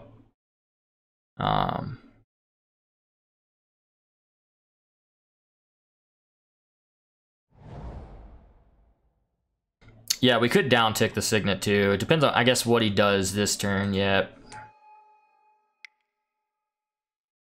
Just getting a ton of mana out there. Wow. Yeah, so I actually do like down ticking on a Signet. We basically get 3 lands off of the battle, or like 3 sources of mana off of the battlefield. He's got 2 cards in hand.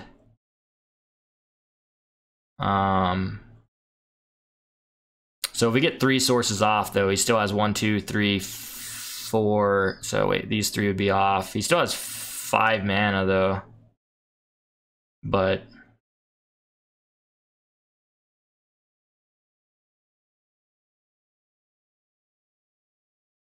it's kind of tough. Yeah, I think like Vivian ticking up is really good, but yeah, let's just get rid of a Talisman. That's fine.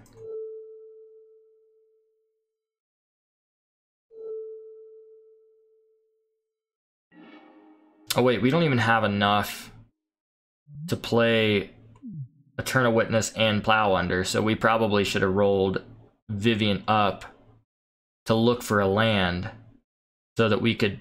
I was thinking of the 4 mana one. We only have 7 mana, so we can't play both. So that feels bad, actually.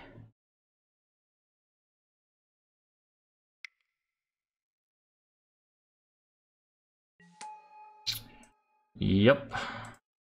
That feels really bad now.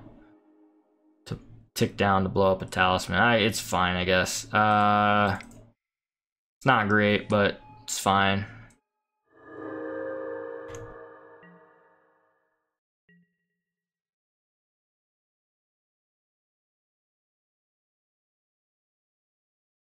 Yeah, I think that was just a crucial turn, though, with him being tapped out to try to get him behind.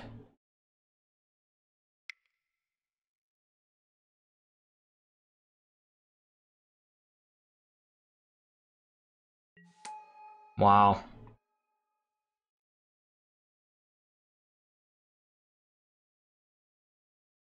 Why does this deck need so many talismans? I don't understand.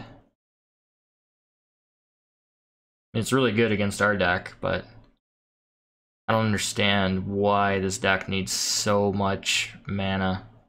I mean, yes, control decks are very mana hungry, but like, it just seems like you're diluting your deck a little bit. Well, I think I'm gonna start with Plow Under first, and then see if I can resolve that. I don't think I want to like trade a Vivian with a Talisman. Seems kind of bad.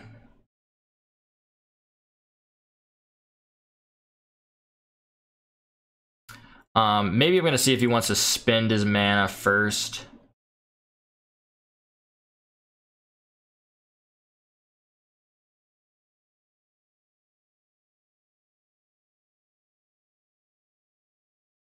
Yeah, maybe approach. I don't know. All right, let's see if he wants to spend his mana. We're gonna just attack.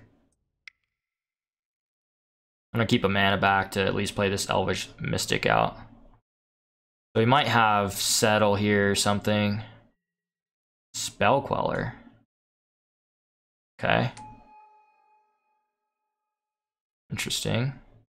It's kind of interesting that he would tap his mana like that here. Okay.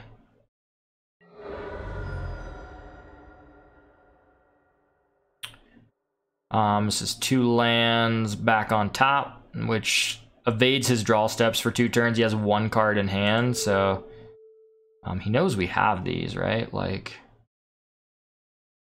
I want the ones that definitely come into play tapped too. Enters the battlefield tapped and cycles. But do I want to give him a cycling land? He controls 2 or more basic lands. This gives him an ability to cycle, which I don't really like that. So I think I'm just gonna take. I'm gonna put the 2 Prairie Streams back on top.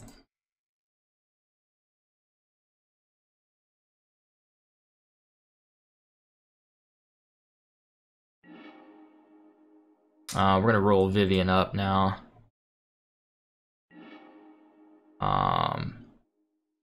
I really do like Hornet Queen again. I think that's how we won the last game, even though like Acidic Slime is really good too of trying to keep him off base. But I don't think. Oh yeah, we can't cast that. Duh.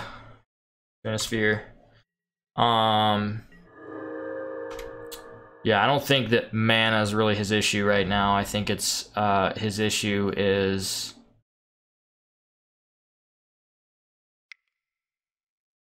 drawing cards that he needs. Endless Horizons. Okay, what is this all about? When it enters the battlefield, search your library for any number of Plains cards and exile them. At the beginning of your upkeep, you may put a card you own exiled.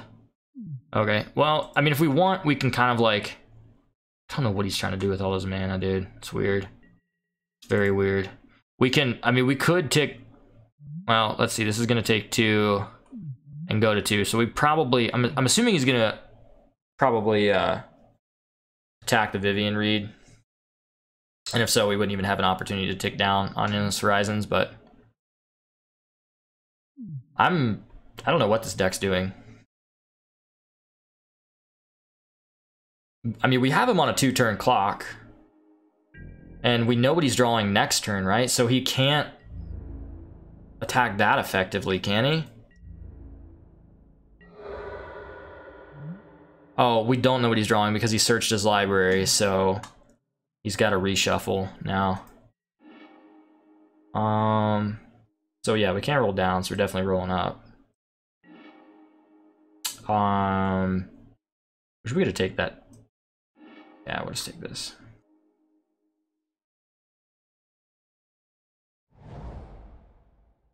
Okay, so we only need 1 land here. Or sorry, 1 of these untapped. So we can swing for 5. And then play our Hornet Queen.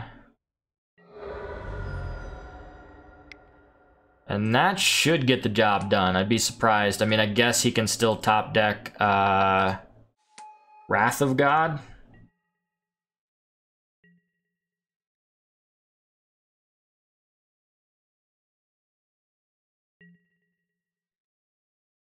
Okay.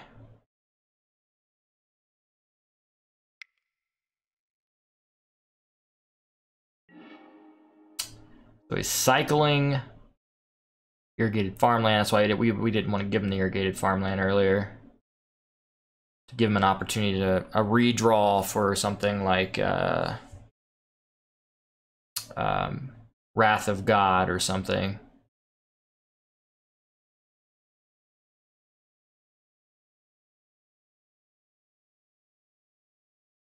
I mean, at least if he Wrath of Gods, then we still have the Vivian around. I like that.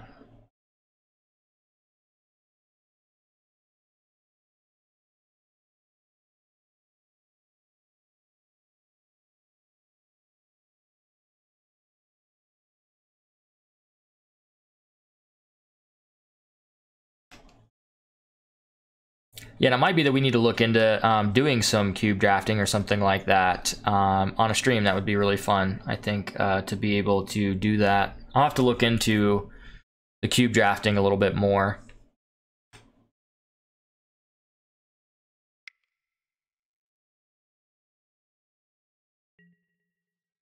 The tension sphere, I mean, that does get rid of the insect tokens. Seems good.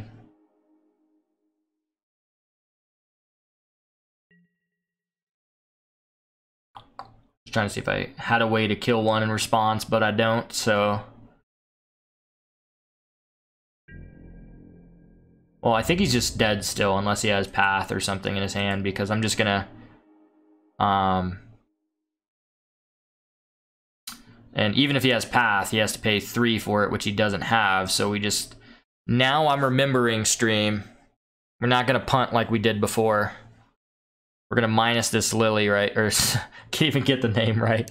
Play a lot of Lilies in a lot of my decks in Modern. I'm gonna minus this Vivian Reed and destroy this Spell Queller.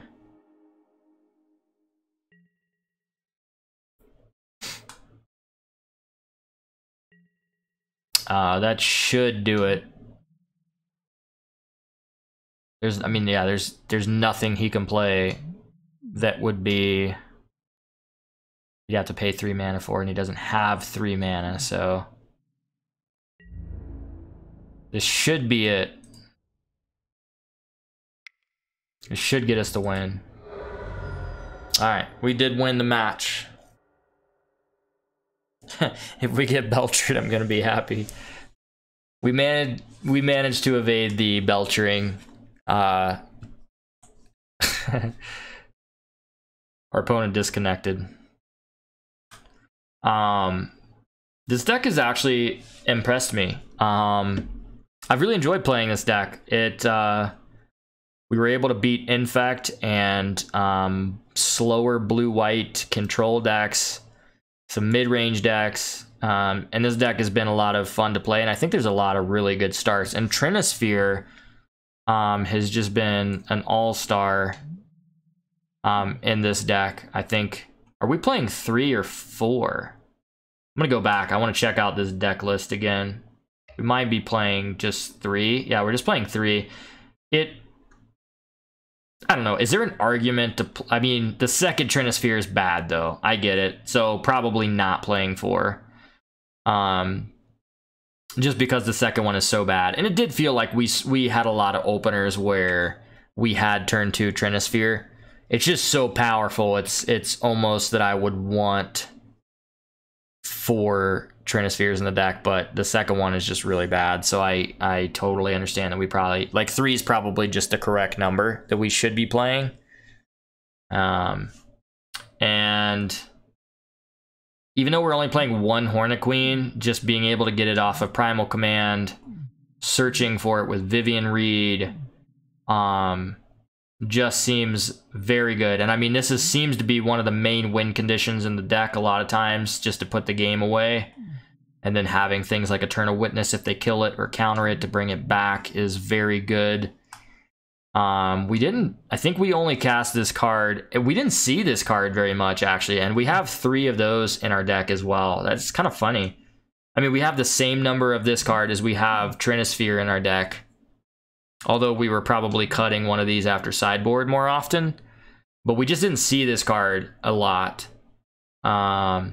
we never use the second part of it. We use the first part of it once, which surprisingly is really good against decks that are playing fetch lands, because we just get them with, they sack a fetch land and then we counter it. So it's just another way to kind of strangle their mana base a little bit. So if any of you guys just tuned in, this is a mono green control deck that was submitted to us last night by one of our followers, one of our most recent followers, Suicide Jockey, who submitted this list to us last night, and the deck is really sweet. And I do want to give a shout out to our newest follower, Epic Candy,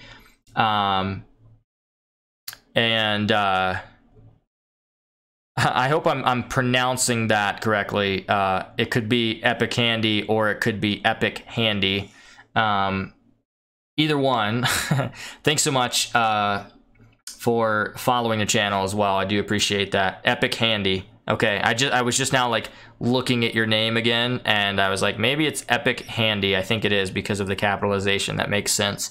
So Epic Handy is actually our most recent follower. So thank you so much for following the channel. And if you guys just tuned in, if you guys wouldn't mind going and following my channel as well, I'd really appreciate it. But this list has been really good. I like it.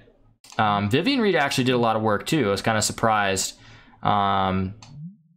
You know, a 5-mana Planeswalker in Modern is not typically something that you want to be doing, but unless they're really good. I mean, I guess like Teferi is another perfect example if it's good enough and does enough for your deck.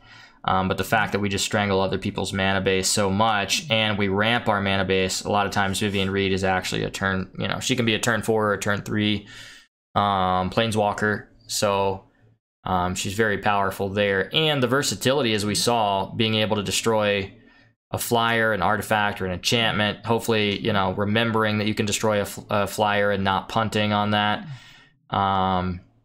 But yeah, we actually won quite a few of our games tonight. I don't remember exactly what our record was. I'll go back. I did record this, so I'll go back and double check. But yeah, we won quite a bit of matches with this. So for those of you guys that are tuned in, you know, if you guys have some ideas, some things that you'd like to see on the stream, feel free to let me know. You can always let me know in the Twitch chat, or you can message me on Twitter. You'll see my Twitter handle down here in the bottom left corner of the screen. So you guys can always let me know on Twitter or in the Twitch chat. If you guys have some ideas, some things you'd like to see. Also, if you guys have some list, whether it's, you know, Modern, Standard, Pauper, something like that you guys would like to submit over and see played on the stream, we're always happy to do that. And that's been something I've had a lot of fun with on the stream, and I hope you guys enjoyed as well, is just when we have followers submitting lists to us and we're able to just kind of run those lists through the Modern Gauntlet, give them a test, see how good they are, and